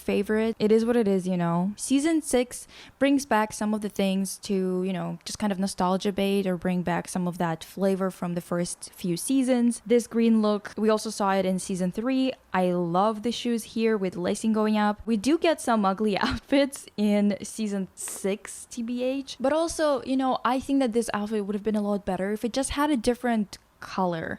And yes, I still have that beef with this particular shade of pink. Sorry. Like, what am I supposed to tell you? The red jacket outfit is one of her best this season. It's detailed, interesting, and brings an entirely new flavor to Alex's look. There's also this army green and pink combo outfit that I kind of see where they were going with it, but the silhouette, the shape of that tie, they just don't hit like they need to, honestly. What's up? What's up? You guys, it's so hot here, it's literally not even funny. Like, Clover. Technically speaking, Clover is supposed to be the most fashion forward out of the group, and boy crazy. I feel like with the fashion aspect of it all, wasn't that heavy-handed in the first few seasons, but it did become a little bit more obnoxious in season 6. It's kind of like the Stella treatment, you know, it's kind of going from being a style icon to being kind of Jojo Siwa adjacent. And then on top of all of that, also talking about fashion as if she's designing clothes or whatever the hell 24/7. It's kind of annoying because if the fashion would have been as good as the first few seasons, at least I would like shut up because yeah, you kind of did something there, you know what I mean? They definitely slipped too far into the whole blonde girl stereotype in season 6. However, I don't think it's like as egregious as it can be sometimes, you know. We've seen how it goes, unfortunately. Unlike most blonde characters, Clover doesn't have the most feminine wardrobe out of the group. The most classic look for her, or the one that she goes for the most, is a pair of pants and a dress shirt. Her first outfit ever is this pink and red combination with pink pants and red dress shirt, and honestly it's like one of her best. I genuinely enjoy that outfit so much. There's this other outfit that's very similar to this that also adds like a little thin belt around her waist. This outfit is probably her most worn outfit out of the entirety of the series. There's little flower details on the heels that are really cute. I really like this outfit in pink and blue combo, probably my favorite combination. This cowboy outfit is iconic, of course. Probably one of the few Western outfits that I actually really like. This dress, an icon. An absolute icon, I tell you, okay? This is her most worn outfit, on par with that pant shirt combination. It appears in all seasons in different colors every single time. It is wonderful. I'm like kind of partial to the neck scarf and the boots. Also, the little belt is really cute as hell. So the entire outfit is just honestly probably one of the best in the entire series. We get a couple of outfits with like iconic Totally Spies flowers on it, which is, you know, obviously the 60s flower, but whatever. This one has a lot of details and it gets recolored a lot. Also, this skirt outfit is cute as hell. I would absolutely love one of those in real life. Also, just as I've said in my old Totally Spies video, like the styling video, they wear so many capri pants. It's kind of crazy. Like, so many. This one has heart patches and also a buckle, but I just always find it really interesting when people wear a lot of capri pants because I genuinely don't really know a lot of people who they look good on. But if you like them, honestly, more power to you. This one with the flower buckle, I don't know, I don't really love it that much. This rocker chick outfit, yeah. A bit weird to see a leather outfit that's purple and it not being Mandy's. Obviously, it's not like as purple as she usually goes for, but still, it's kind of a little bit funky. This season 2 look, girl, I need it biblically, and also, I know I can't wear it in the weather that's quite common in Vancouver in the winter, but do I still want it? Like a lot? Yeah. But this fur-trimmed outfit with the pearls layered on top, like, bitch, come on. There's also this black dress look with this pink feather boa.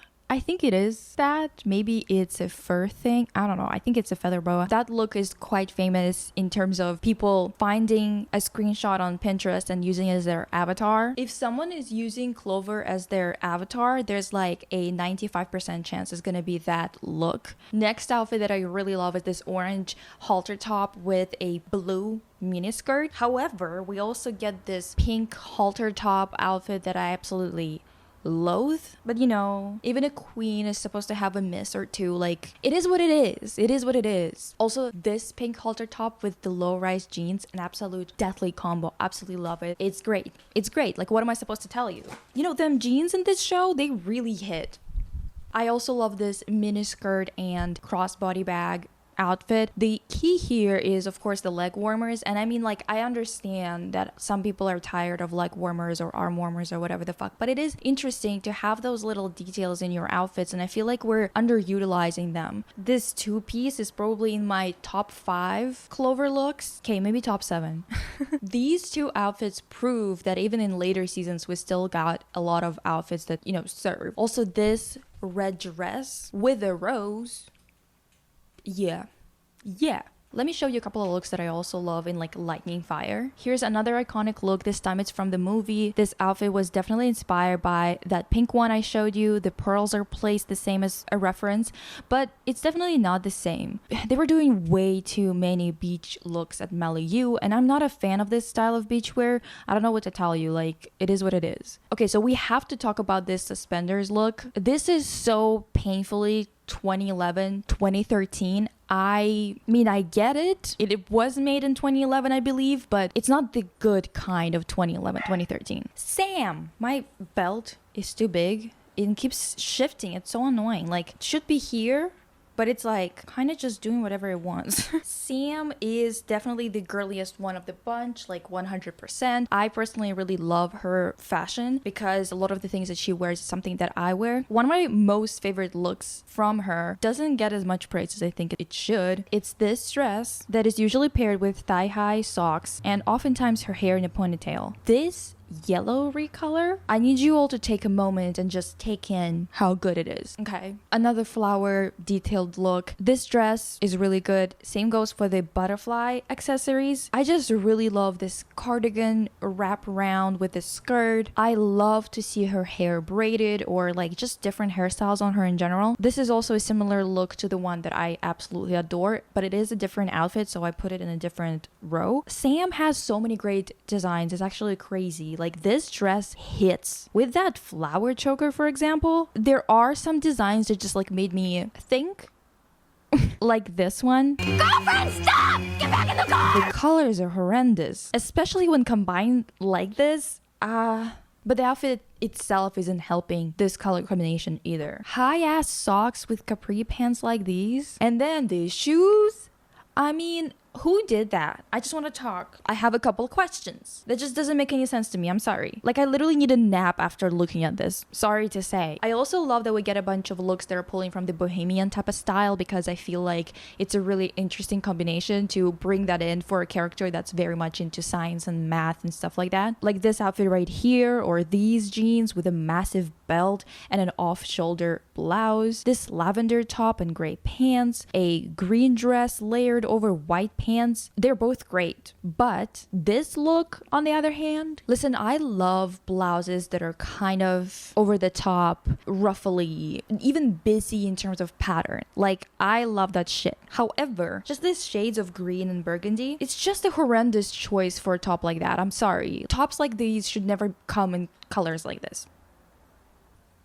There's a few formal dresses that we get, like this red one that's it's just all right, you know. This green one that stands out mostly due to the hairstyle. But we also get this white dress with a white rose in her hair. Listen, Sam really suits white color. It's great. I mean, it's not a color, just shade. Season 4 brought us quite a few cute outfits, actually. This mini skirt look is absolutely great. Besides this black shoes, because I think that brown would have been a better choice for this outfit. Black just too stark, too much of a contrast that doesn't really work here. Oh my god, you guys. Ow. Why am I always making this so much more difficult by doing all this costume, do a setup that's a little bit more fun? Like, what the hell is wrong with me anyway? Maybe if the belt was black too, it would have balanced out a little bit, but honestly, I'm just not seeing it, you know? More cute, flowy blouses, a lot of bohemian influences here and there, and of course, the one and only, the green corset with a blue rose. And you've seen me wear it already by this point. It's the icon, the star, and the most remembered outfit from the show by a lot of you guys. When I asked you guys what outfits from Totally Spies, except for the, you know, spy suits you thought were most memorable or the ones that you loved the most, almost everyone who's named an outfit that was not something like a 70s variation on the spy outfit or whatever the fuck, it was Sam's green corset. Then in season 5, there's a lot of new looks that I don't really care for. Season 6, just a lot of beachwear adjacent dresses that I don't fuck with. A lot of recolorings that feature this seafoam green, burgundy. I'm just not a fan of those colors, once again, like those shades specifically. But also like a couple of outfits that are from the past seasons that were recolored as well, but weren't recolored in a heinous way. They were just like kind of cute, whatever. However, here's an outfit that made me tweet. This would be like a really funny way of saying when you're like really baffled by something. It made me tweet. It made me tweet about the main 3 girls being absolutely out-fashioned in season 6. Girlfriend, stop! Get back in the car! Listen, I've got my limits, okay? Like, this dress looks okay, but the goddamn blazer on top and then the hat, that massive ass lavender hat, like, that outfit is already bad, but those choices just really threw me over the edge, you know? Getting outslayed this hard in your own damn show, it should be illegal. Honestly, I think, okay? I think it should be illegal because it's just like ridiculous, honestly, at this point. Why the hell are these 2 background characters that I don't think they even get like a name or anything outslay the main girls this hard? Ugh, whatever. Mandy. Yeah, I made an outfit table for Mandy as well because, like, honestly, she's low-key iconic. Like, I don't know what to tell you. I think she's probably one of the most featured characters that are not the main 3 and or Jerry. And Jerry, he wears just the same suit every goddamn day, so, like, who gives a fuck, you know what I mean? Mandy's wardrobe is basically an explosion of purple. In the first few seasons, we did get other colors or recolorings of her outfits that weren't purple, which I personally enjoyed because once again, like, you can still show this character loving purple or having purple as their, you know, signature color, but you don't have to put it fucking everywhere. Do you know what I mean? By the time we got to season 6, her outfits are all purple, including an outfit that used to not have any purple at all. They just literally just recolored the outfit to be purple as well, and I just don't understand what the point of that is, honestly. Like, we get it, it's her signature color. It doesn't have to be the only color in the entirety of the outfit. In any case, it's a really curious combination, like her style of this East Coast preppy style with this punk elements. The 2 are rarely featured in the same looks, but we definitely get both. Here are a few of her iconic preppy style outfits: a deep v-neck dress or a vest dress that I honestly love, okay? A cute necklace, hairpin, knee-high boots, a great look. I definitely like it in this ochre color the most. I also love this outfit with this see-through bolero. Absolutely adorable. This type of see-through bolero type of thing with lilac featured repeats again in this outfit, and it is paired up with thigh-high socks and Mary Janes. When it comes to the punk side, we get this high neck teardrop cut out top with some accessories that are supposed to be kind of looking like leather. We can't really tell for sure because it is a cartoon where a lot of things are quite flat in terms of coloring or texture, but it kind of supposed to be that, I think. And also this iconic Mandy look, this backless purple top and black leather pants. This look is for the history books. I mean, I'm sure you guys agree. I find it so interesting that they decided to combine this punk looks with such prep style as well. Like, why is it married in the same person? It's just so interesting. I wouldn't say that it's common in media at all. Especially not in kids media, I don't think. I mean, correct me if I'm wrong, honestly, I don't know. But I loved her spy outfit. Not when she was an actual spy, but when spy wear was in fashion or whatever. There was also this look that I was hoping to see more of, but never have. Her off-shoulder top with a choker, this flower choker thing. I don't know if it's a rose or not, but I think that it's a rose. It literally appeared in ending credits once and it never made a return. I don't understand what the fuck happened. Like, why can't we have nice things? Give it back. Loved her movie outfit. Very Mandy, very prep. Also wanted to mention the Marie Antoinette look here because it's a perfect screenshot to use as a meme too. So, spy uniform for everybody. This is outside of any character-specific category. Oh, the show-stopping, jaw-dropping, iconic outfit that defined a generation. I mean, this is the type of design that's literally for the ages. I don't know what to tell you. It's that iconic. And I want to underline that even though those are catsuits, they have pretty big difference from the catsuits that are sold online, and that is the darkening of the outfits. As you can see here, the girls have a darker straight paneling on the suits, but most suits you can get online put a print on that looks like someone spray painted a more exaggerated sexualized version of the outfit on top. Don't understand why anyone needed to make catsuits more revealing. Like, I think that the fact that it fits like a glove is enough. I don't know. Anyway, I love the design and how bright it is, regardless of how impractical it is as a spy suit, technically speaking. The metal details add a lot to elevate the look. It's kind of hard to even, recreate them in a way that doesn't look tacky, but they are really cool. I especially love the backpack that locks in on this like metal parts right here. That's genuinely such a slay. I was kind of surprised that I didn't notice that detail ever when I was watching the show. I didn't realize that their backpacks didn't have a strap that went around. And of course, we gotta talk about the gadgets. Based on Totally Spies wiki info, there's more than 200 different gadgets featured in the show. The original gadgets that Jerry was making were boring as hell, okay? And the girls told him to make them look cuter, which he did, and thank God, because this part of the show really made it stand out and kind of be memorable for a lot of kids. I remember how much I loved it as a kid and how much I wanted all the gadgets for myself. There's a lot of them, so I'm not gonna talk about every single one, but we will cover the ones that I found to be the most iconic. Comb powder or X powder. Of course, I had to talk about it first and foremost because me and the little pink compact, we go way back. The message alert sound is actually a sound that starts off the theme for my podcast.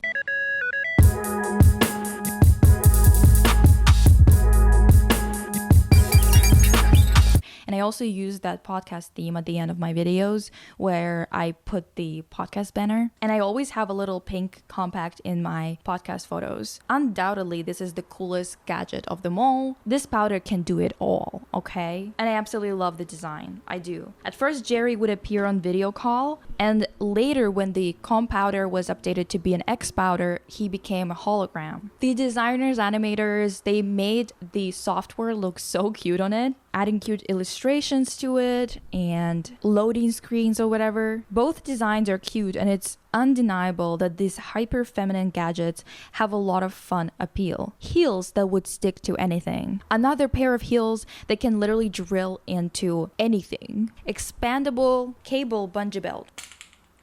It's iconic as well. And the use of heart motif here is cute as hell, honestly. The laser lipstick has to be mentioned, of course. Catfight gloves that are basically like a Wolverine gadget or something along those lines, like in my opinion. Infrared X-ray contact lenses, laser nail file, a kazooka, which is a kazoo that makes sound waves as powerful as like a bazooka blast, a cherry lip balm, one of my faves. Alex literally draws a little heart with it and it blows up. I love it. Ice Queen perfume, also one of my faves. As you can probably guess, it is a perfume bottle that produces extremely low temperatures. Eyelash curler catapult, and then also Upwadi. I believe you are familiar with the Upwati. It's great because Alex and her constant up what whenever they were talking about it. My back is starting to hurt. But we definitely have to acknowledge the flops of this gadgetry in this show. Instant hair helmet. Flavor phones. Functioning stereo headphones that release a protective crash-proof afro when activated. That was weird. And I've mentioned it before, like it just doesn't make a lot of sense in general. Like what the hell is that supposed to mean? A chameleon tongue is my all-time least favorite probably because of how stupid it is.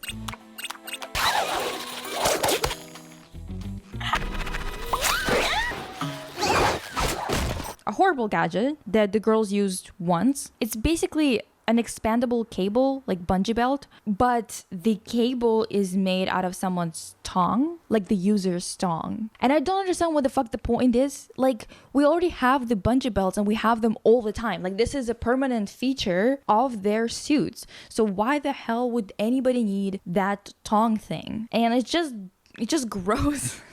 Anyway, gadgets in this show, they're totally fun, and even though it's a little silly that their gadgets are always exactly the right ones to fit whatever situation they're in, it is also kind of a great quirk. Also, Gladys is fun. Even though she's not like a gadget per se, more of a gadget lending and distribution interactive system.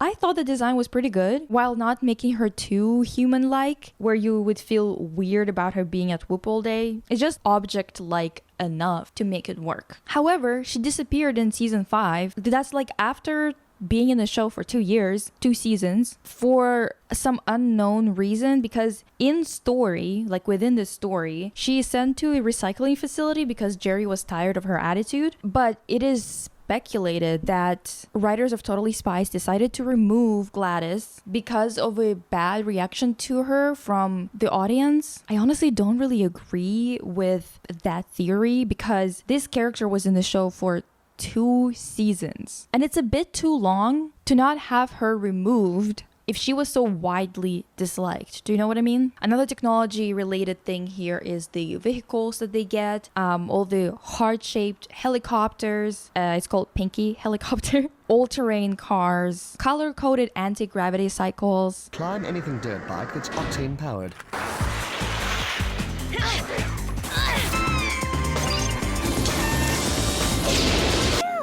That was close. Close?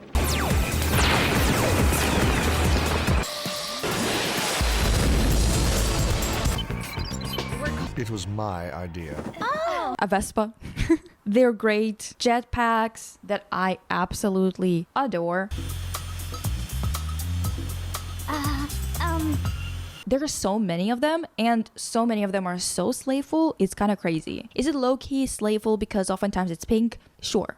To an extent. The other reason is the jet and firepower. Let's talk about my absolute favorite aspect of the show, especially in the first 2 seasons, to be honest, and that is architecture and interior design. So let's be for real. There's nothing as good in life, and I mean it, bitch, as Totally Spies interior design and environments in season 1 and 2.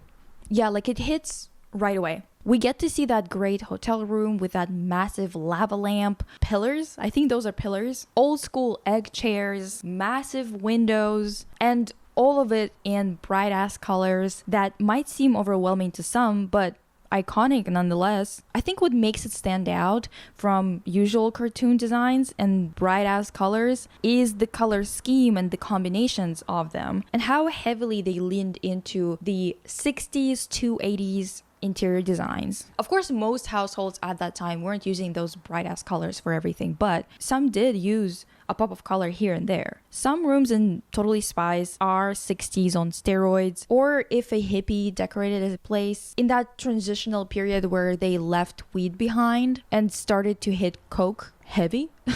And like, it's a vibe. Come on now. Take a look at the spy jet that they use, full of mod flowers and bright furniture. It's super fun, and it also reminds me of the Sims 1 furniture and design, specifically that family that lived in an octagonal house with like a vibrating hard bed. Do you remember that one? The Meshuggah family.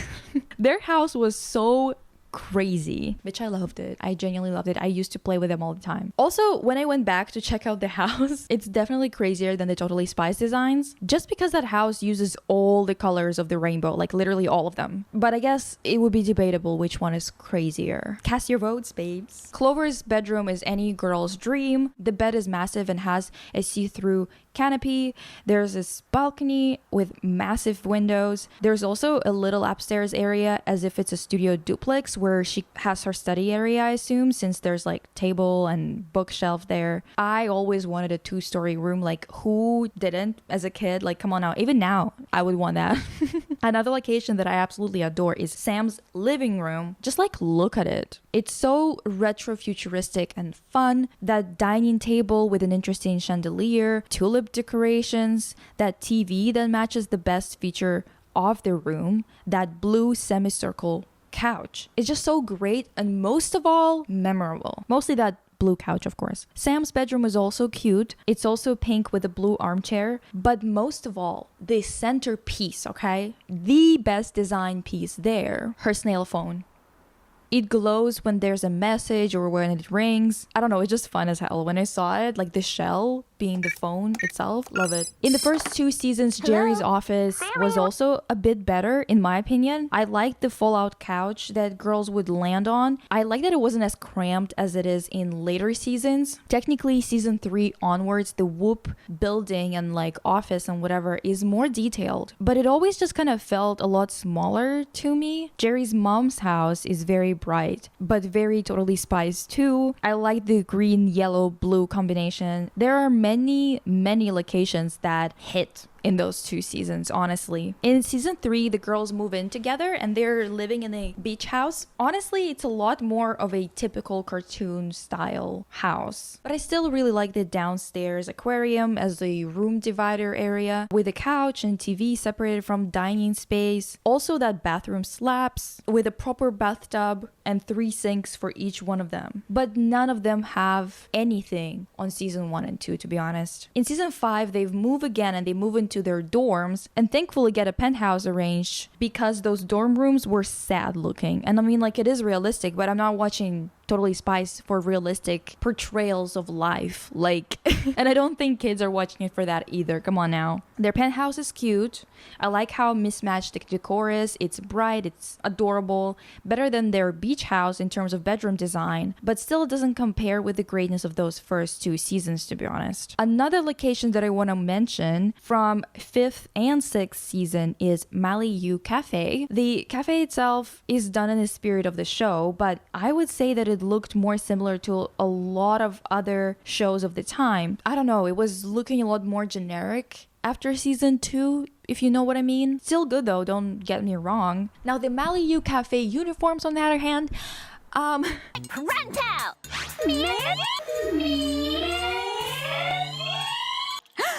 Okay, now that's what I call seriously disturbing. I'm not feeling so good. Listen, I don't want to be like this. I hate being like this, but that bean, that pink bean on their hats, it's not helping the look here. It's not helping at all, actually. I'm just saying. Also, couted chandelier. Like, okay.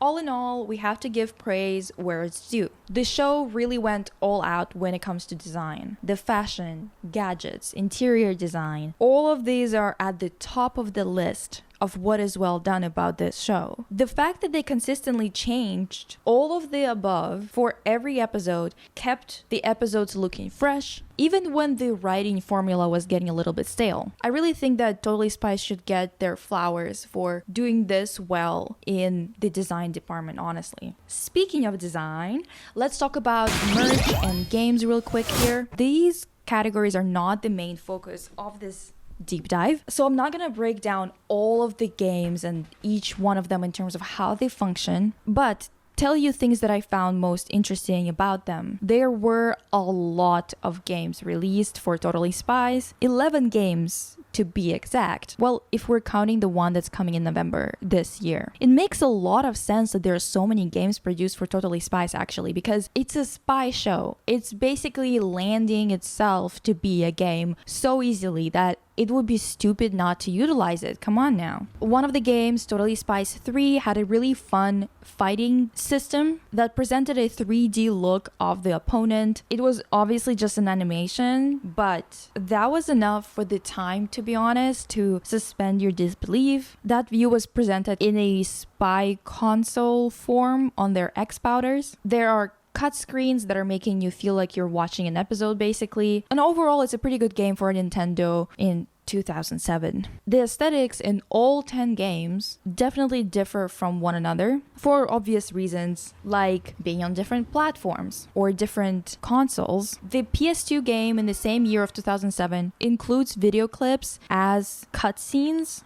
instead of what Nintendo did. But you know, this is to be expected based on the consoles themselves. Regardless of all of those differences, one thing is definitely for sure. Every single game tried to replicate the style of this show. I'd say that most of the time, concept art style was a bit too far off from what would be similar to the original, but thankfully, Totally Spies designs, they're good enough to have transferable details. Now, Totally Spies dolls, how do I say this? Keep in mind, I'm not a doll designer, okay? So maybe I'm missing some details here, but the dolls are ugly as hell. Like, I don't know what to tell you. Technically, when I look at them, I'm like, well, their face is not that bad, but then I see the hair. Girl, there's literally nothing slayful about these. I don't know what happened. It's kind of sad. It's similar to how Winx dolls never slayed. I'm sorry. I know that they're a little cute, but not cute enough. It's just like they look like a knockoff version of what they're supposed to be. Do you know what I mean? Like, hey, here's Sasha, Amy, and Cassie, and they are international acrobats. Do you know what I mean?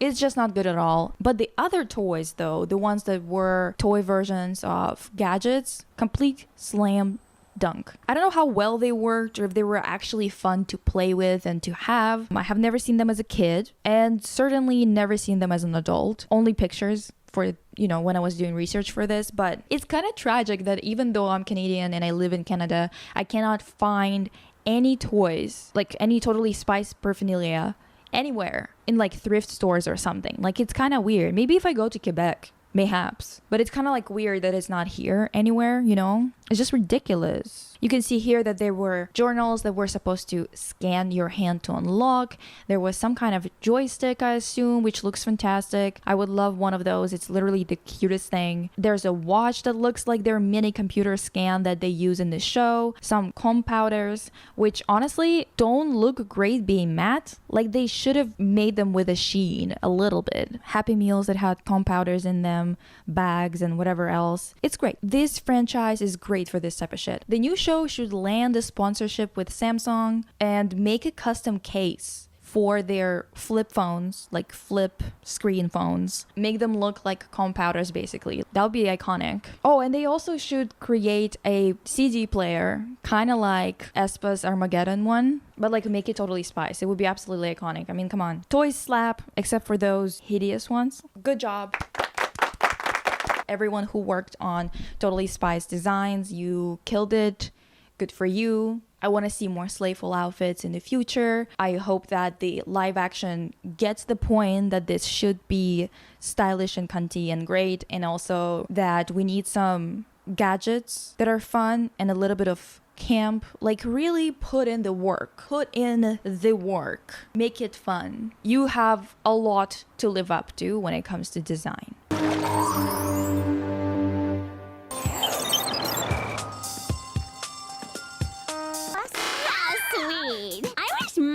Cut my crusts off. Oh, wait! I don't have a nanny. Well, at least not since I was like 6.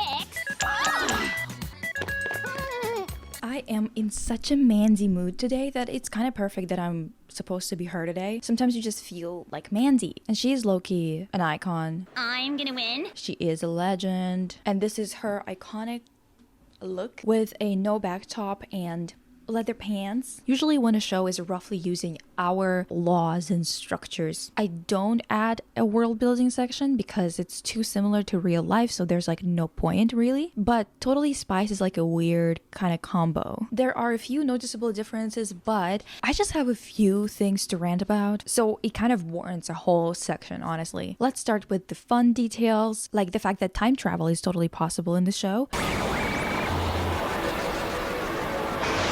In fact, they actually do it at least twice. One time going to medieval England of sorts, and one going back to the 70s to save Whoop from being like butterfly affected out of existence. The funniest thing about this show is how unbothered they are about the rules of how the world operates usually, considering that they're pulling from the real world a lot. Sometimes their X powders are not working for one reason or another. It's really rare, but it happens. But most of the time, even in medieval England, they're somehow capable of reaching Jerry. Hello? Jerry? Hold on, I'm doing a global positioning search to pinpoint your location. Oh, this doesn't look right. My data says you're in medieval England. What? There's no logical explanation for any of that, and like, I mean, it's totally fine. It's a goddamn cartoon, but it's just something to keep in mind, I guess, as to how realistic the show is. And I think that honestly, these types of little blunders should be in some ways recreated in the new show, in the live action, but for a comedic effect. I think that that would be really funny. I don't know if I hate it or love it, but I think I love it because technically speaking, yeah, it's ridiculous, but also at the same time, it's kind of iconic in how stupid it is. A fun aspect of the show is, of course, the villains and how ridiculous their plans are. In episode 2 of the series, the villain evaporates all the water off the face of the earth and dehydrates the spies to incapacitate him. Well, I mean, technically, he dehydrated the entire world, but spies included. This is kind of great for a show that's trying to be less aligned with reality to avoid the pitfalls of being poor parallel to reality. There are some baddies that do parallel real life stuff, but it's usually just ridiculous enough to veer off it. For example, that episode with wig production that had an audio clip from the episode go viral on TikTok. Oh my gosh, she's bald! She's bald and she's torturing people who have hair! Technically speaking, this is a villain that's kidnapping people to extract their organs' energy to produce a bunch of hair quickly, to cut it off, and basically get rid of them after. But the way that it's set up is so ridiculous that it's quite easy for this show to be still wacky and fun. She did it! Just like Rumpelstiltskin. I think you mean Rapunzel. Instead of terrifying and upsetting. There are many setups that could technically be considered terrifying, like that full body fur situation I mentioned in the writing section, but I think the key here is just to be ridiculous enough. Like it? It's genuine lawyer. And you could get away with pretty much anything if you approach it with a lot of campy quality. Now I gotta talk about something that bothers me so much that I wrote it down about 1,000,000 times in my notes when I was watching the show, that these international super spies that risk their lives on the regular do not get paid, okay? Yeah, you heard that right. I mean, this actually pisses me off to no end, honestly. This show that I already told you is like hyper obsessed with consumerism, the invisible hand of capitalism and bullshit of the like, also insists on having the main characters that are doing all the dirty work for Whoop not getting paid for their labor at all. That's insane. Well, actually, I guess considering that this is literally is how the economic system actually works, it actually makes a lot of sense and it is quite real, but can we fix it? Baby, can we fix it? I think you can still understand why I would be pissed about that. It's pretty much what I'm pissed about most of the time, because why on earth are they not getting paid? At first, we're not really told what their compensation really is until in season 3, where we know that it's non-existent because of Alex looking to literally cut her hair to sell it to get some cash. In the next episode, Jerry has the audacity to tell the spies to focus on their missions, which is quite literally insane because why? Why would they do that? But it gets worse. They actually get plucked away to Whoop from their shopping spree on Christmas Eve to be forced to clean Jerry's office for an office party. an office party that they are the only ones that are forced to wear Santa Claus outfits to. This lame party or these lame outfits. This is so creepy. Like, what is going on, honestly? It's like not a regular Santa outfit either. It is Mean Girls performance for Christmas type of outfits. Do you know what I mean? Like, what the hell is going on? Seriously. Whoop is the worst corporation to work for. Straight up. And Jerry is an evil little bitch. Before we get into like the worst parts of this whole thing, and believe me, it gets pretty bad, let me bring a few moments to your attention that demonstrate how Whoop is literally a corporate nightmare. So the spy suits that these girls wear in very extreme circumstances are somehow their responsibility to clean. Even though they're dealing with things like crazy chemicals that are dangerous to handle or are impossible to figure out how to get rid of, they are supposed to somehow deal with it at home. Regardless of the impossibility of this task, this is a spying suit that can appear on them with an X powder button just being pressed. Now, another annoying thing. Check out our new mailbox. Ladies, how are you today? I'm here to collect this month's payment for room and board. You didn't think you were staying there for free, did you? We thought it was like totally cool Whoop perk.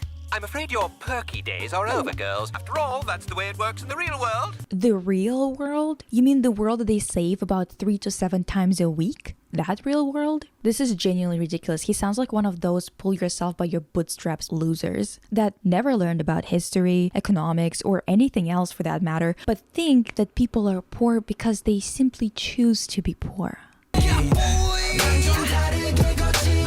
Mental gymnastics to literally 1000. Anyway, Jerry erases the rent at the end of that episode as a gift for them, which is rich coming from him because, bitch, they earned it and more. Framing this as somehow charitable and like a favor that he did to... Don't even... Anyway, moving on to a bigger offense. The way that the spies became spies is ridiculous. We get to see that they were watched since they were born, and it is explicitly said that they have the spy gene. So we're kind of relying on genes to explain why these girls are good at spying or why they should be spies in general. I'm never a fan of something like this being explained by genes, to be honest. It always has weird implications. In the Totally Spies movie, we get to see them actually suit up. The girls are basically forced to become spies, to be honest. They have genuine nightmares after they're introduced to Whoop and what Whoop does. We're being blackmailed by a bald geezer!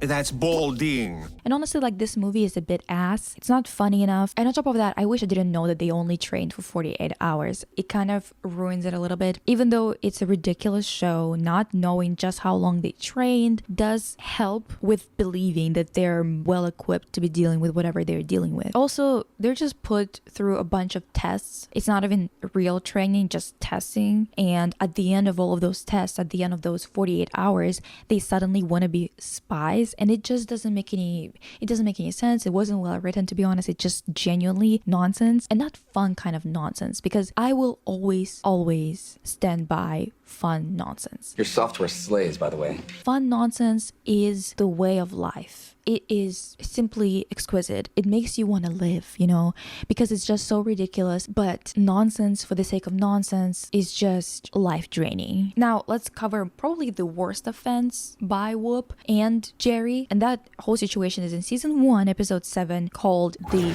Fugitives. The spies get impersonated by a villain of that week. It is made to look like they were the ones who robbed a huge bank. So what do you think Whoop did when they found out? Did you pick they kicked them out of Whoop, put them in a cell immediately, and started preparing them for a lobotomy? Did you pick that? You'd think that I would just be exaggerating for the sake of the video, honestly, but no.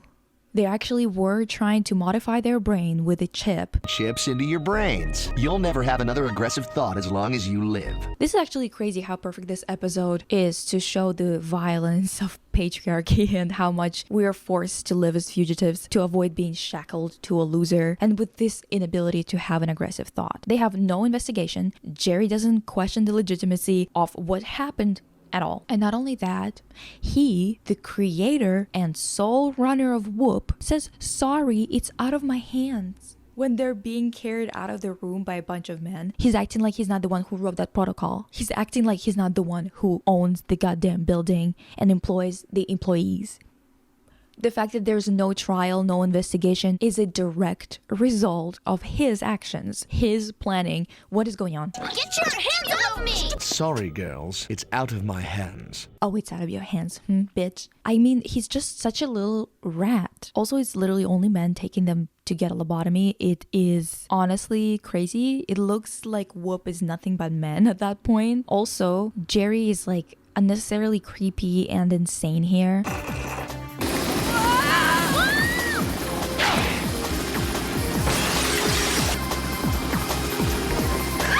Like, relax, bitch. Your attitude is making me itch. It's also the episode that has a human farm. Yeah, honestly, that episode is wild. Then they end up at that farm place that has a bunch of bodies reproduced. Those bodies having their likeness. Jerry realizes his mistake. But honestly, too late, you freak. Get away from us, Jerry! Oh, I guess we're lucky you figured it out before you gave us lobotomies. Honestly, not to be like this, but I have to bring up AI.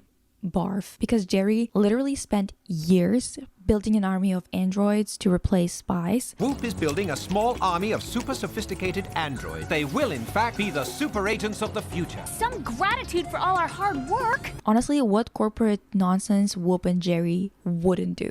The most annoying part of this is that the girls get treated worse than criminals. I mean, baddies. Evil masterminds. Literally prisoners of Whoop that try to destroy the entire world are getting treated better. We are shown in season 5, episode 4, called The Granny, one of my favorite episodes, by the way, that Whoop prisoners live in these conditions. Sometimes they're high-tech cells, but also islands. And in that episode specifically, literally chilling on the beach, lounging. Now that would be whatever if an episode later, episode 6, we didn't get another fugitive situation, this time with Clover alone. So Clover got suspended from Whoop because of being framed, which in Jerry's world of I control everything you do at your job and what you do outside of it, suspended means that she also got kicked out of her apartment with literally nothing but a tiny purse. Jerry getting duped once again in a similar situation into believing that his spies are stealing shit is just like, I guess it's one thing, but 5 years later of working together after that first issue, and we're doing this shit again without an investigation. Even if she stole something, you can't just throw her out on the street with nothing. Other Whoop prisoners, convicted, yada yada,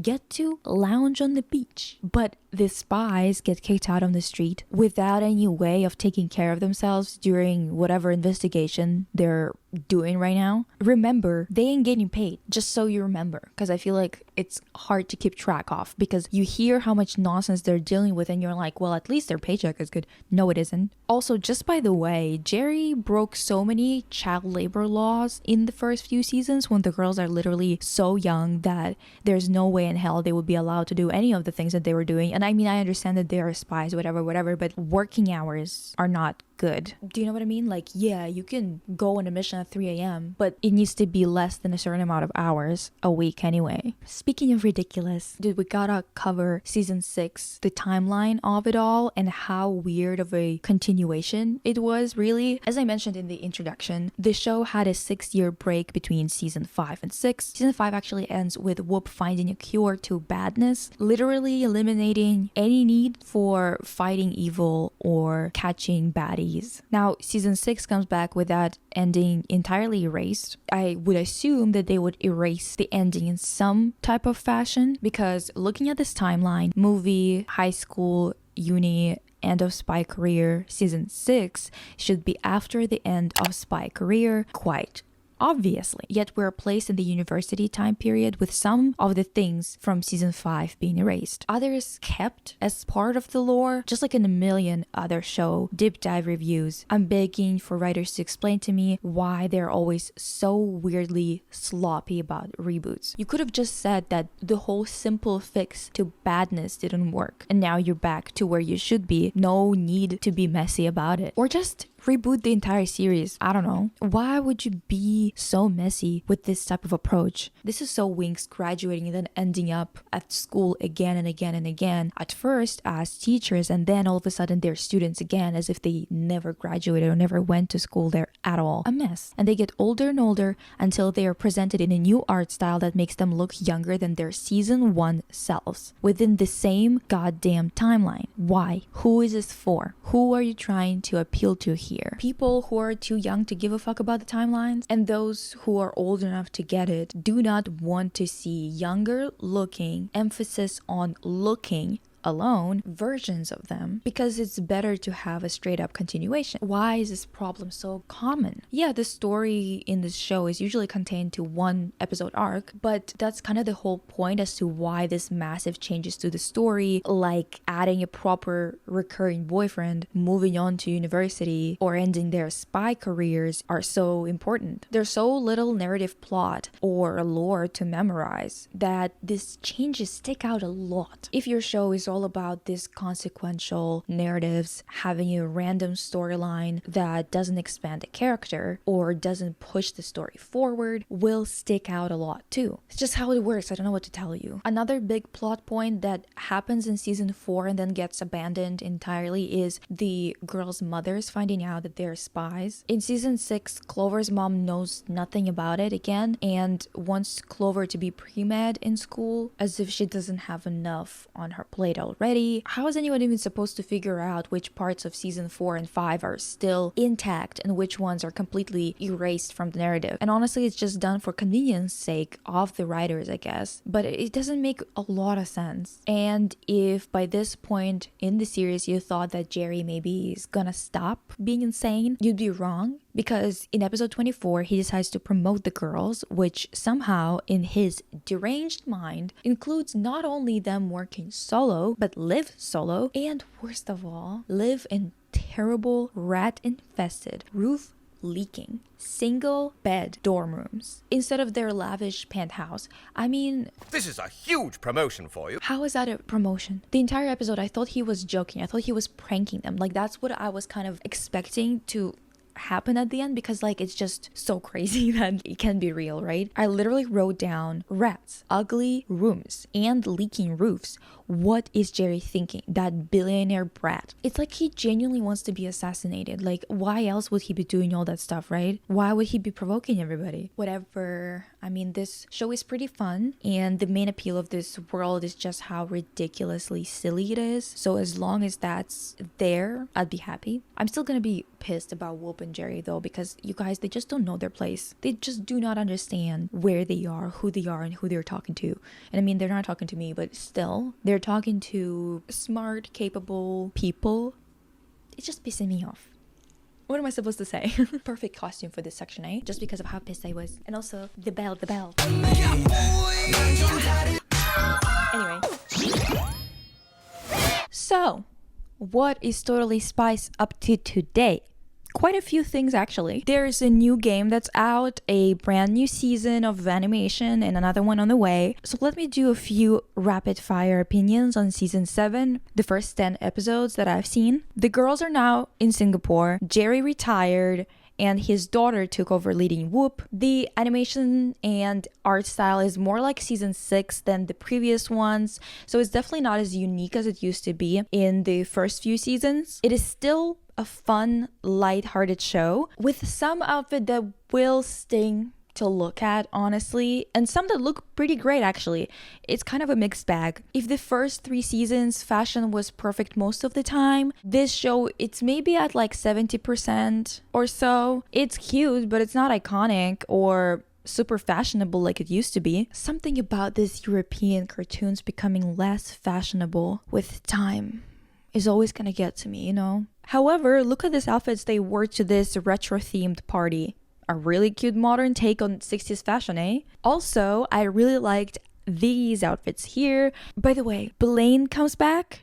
Yeah, and Clover and him are acting like they're kind of back together again, but not quite. They're head over heels for each other, but not together. Once again, someone has to keep track of these men. The English dub for the first 10 episodes of season 7 just came out, and unfortunately, the old voice actors did not get to come back because the production company decided not to pay union rates, as if union rates is not just the base of what you should be paying people, just fair wage. I really don't get why everyone nowadays just insists on going the scam route and refusing to pay people what they're worth, but it is worrisome for the future of the franchise, since there is also a live action on the way. And I know what some of you are thinking, that you don't want another show to butcher your favorite show by creating live action that sucks. And I get it, but I am hoping for a proper show done by people with, you know, a strong vision. And yes, knowing that the English dub has shown them cutting corners, we're gonna have to hope that this sloppy approach ended there. But considering the track record of these companies, I really don't know what to expect, honestly. It's been announced that on the production side of things, Banijay Kids and Family are not going to be the only ones producing. They are partnering with Amazon MGM and Gloria Sanchez Productions. Out of all the producers that are already attached to this project, you'll be most familiar with Will Ferrell. His affiliation is really interesting to me and gave me a lot of ideas as to what would be the perfect live action adaptation. But literally a few days ago, one of the big dogs at Amazon MGM, Rolla Bauer, head of Pan English Global Original Series, exited Amazon MGM Studios. I wonder if this project is going to survive this reshuffling that's going to happen, because I know that many producers who worked with her are staying and are going to be absorbed into Amazon MGM UK, but it is a little bit confusing as to what to expect here. We don't have any names attached to this live action in terms of talent or creatives, so it's very much impossible to even predict where the project is in terms of pre-production or what it could potentially look like. So we'll see. All I'm hoping at this point is that people who actually make this show get paid well, and I'm gonna hope that none of the fans get taken advantage of, like it oftentimes happens with many companies now that are, you know, cutting costs on every corner. Considering that Gloria Sanchez Productions worked on some really interesting projects, and Will Ferrell played the most Totally Spies coded villain there could ever be, Mugatu from Zoolander. To the reason that we're really here. One look! One look! And I will not hear criticism on this connection that I've made here. I am very much hopeful and waiting for excellence in terms of humor and style. Whew, I cannot believe that these 8 months of working on this deep dive are over. I hope you enjoyed this video, and I will be back with more soon. I mean, could Mac possibly be any more money? I bruise easily. I'm like a fragile peach when I mishandle. See ya, never, fruitcake. It's not a question of function, Alex. It's a question of fashion. I'm thinking of keeping them.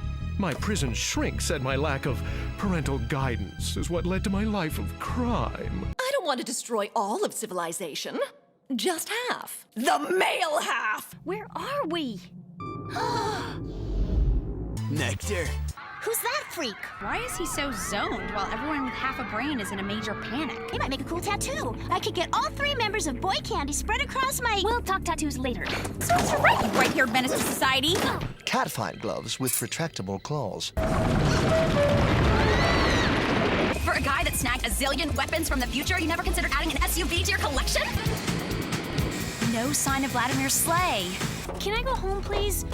This is not fun at all. Now let's put the stink to the shrink. Okay, ew! What is that? If only he'd gotten a little therapy, then the whole world wouldn't be in this mess. If you ever need your corn inspected, here's my number. Who was that giant woman? Where's the boat? You're sitting in it. We stole it so we can destroy it. Yeah, right. And Clover's hair is really that blonde.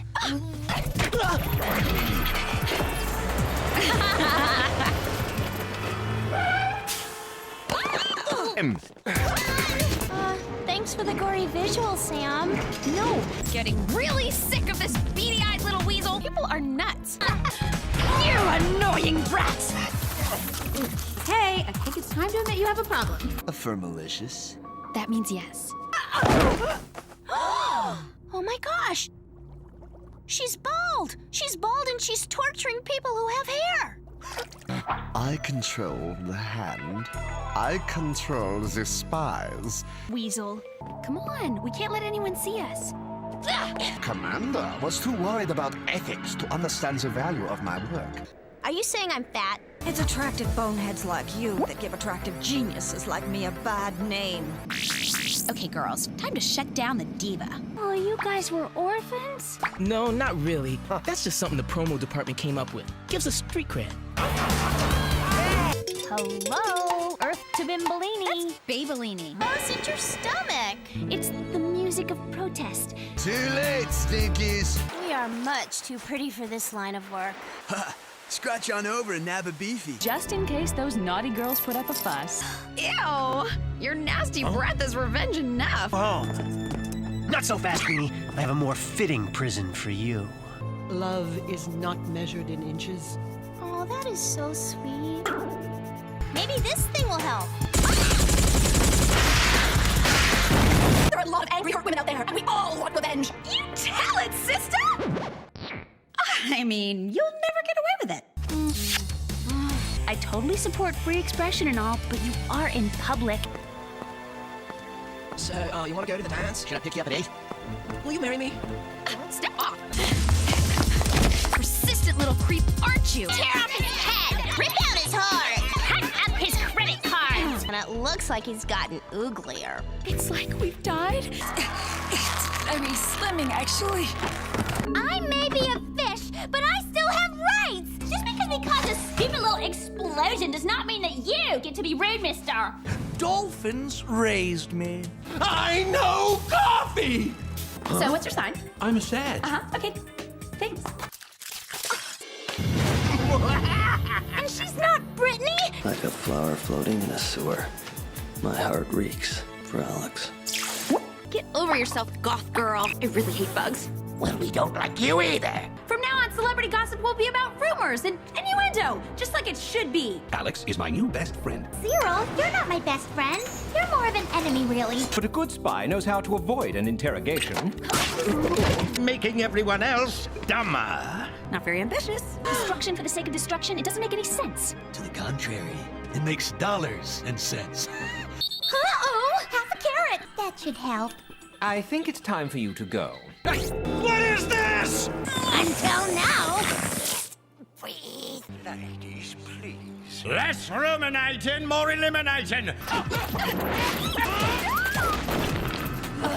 have serious rage issues. Get up, you titanium twigs! My atomic wedgie! How did you know how pooped we were? I think I found the make me gagus. To help fund the hags. Jerry, how rude! You're no spring chicken yourself. Never was. Oh, my! Come on in. Thank goodness for stupid henchmen. Thank goodness for stupid henchmen. Junk food? More like hunk food. Down. All hail Sam! All hail Sam! Blast! Your picture is touching their bodies. Ugh. What a waste of two perfectly good cuties! No! Don't say the J word. Goodbye, freedom. Hello, jobs. I'll be carrying out my plan from the safety of the ultra-high-tech spaceship I built. So if you're not a professor or a spy and you're definitely not a space engineer, what exactly can you do? Oh, don't worry. It doesn't hurt a bit. Oh, yeah? Well, how about... We prefer the term youth challenged. As you can see, they are all currently behind bars at the Woot Detention Facility. Check out Brittany's music collection. I mean, nobody listens to MC Diaper Rash anymore. Go to beach parties where I can crack open coconuts with my bare hands. Seriously? What is your story? How would you like to be buff enough to crack walnuts in your armpits? Sick. Wait, that's not my color! I'm more of an autumn! And you can be an important part of my grand strategy. You know you want to. Never! Fine. Never.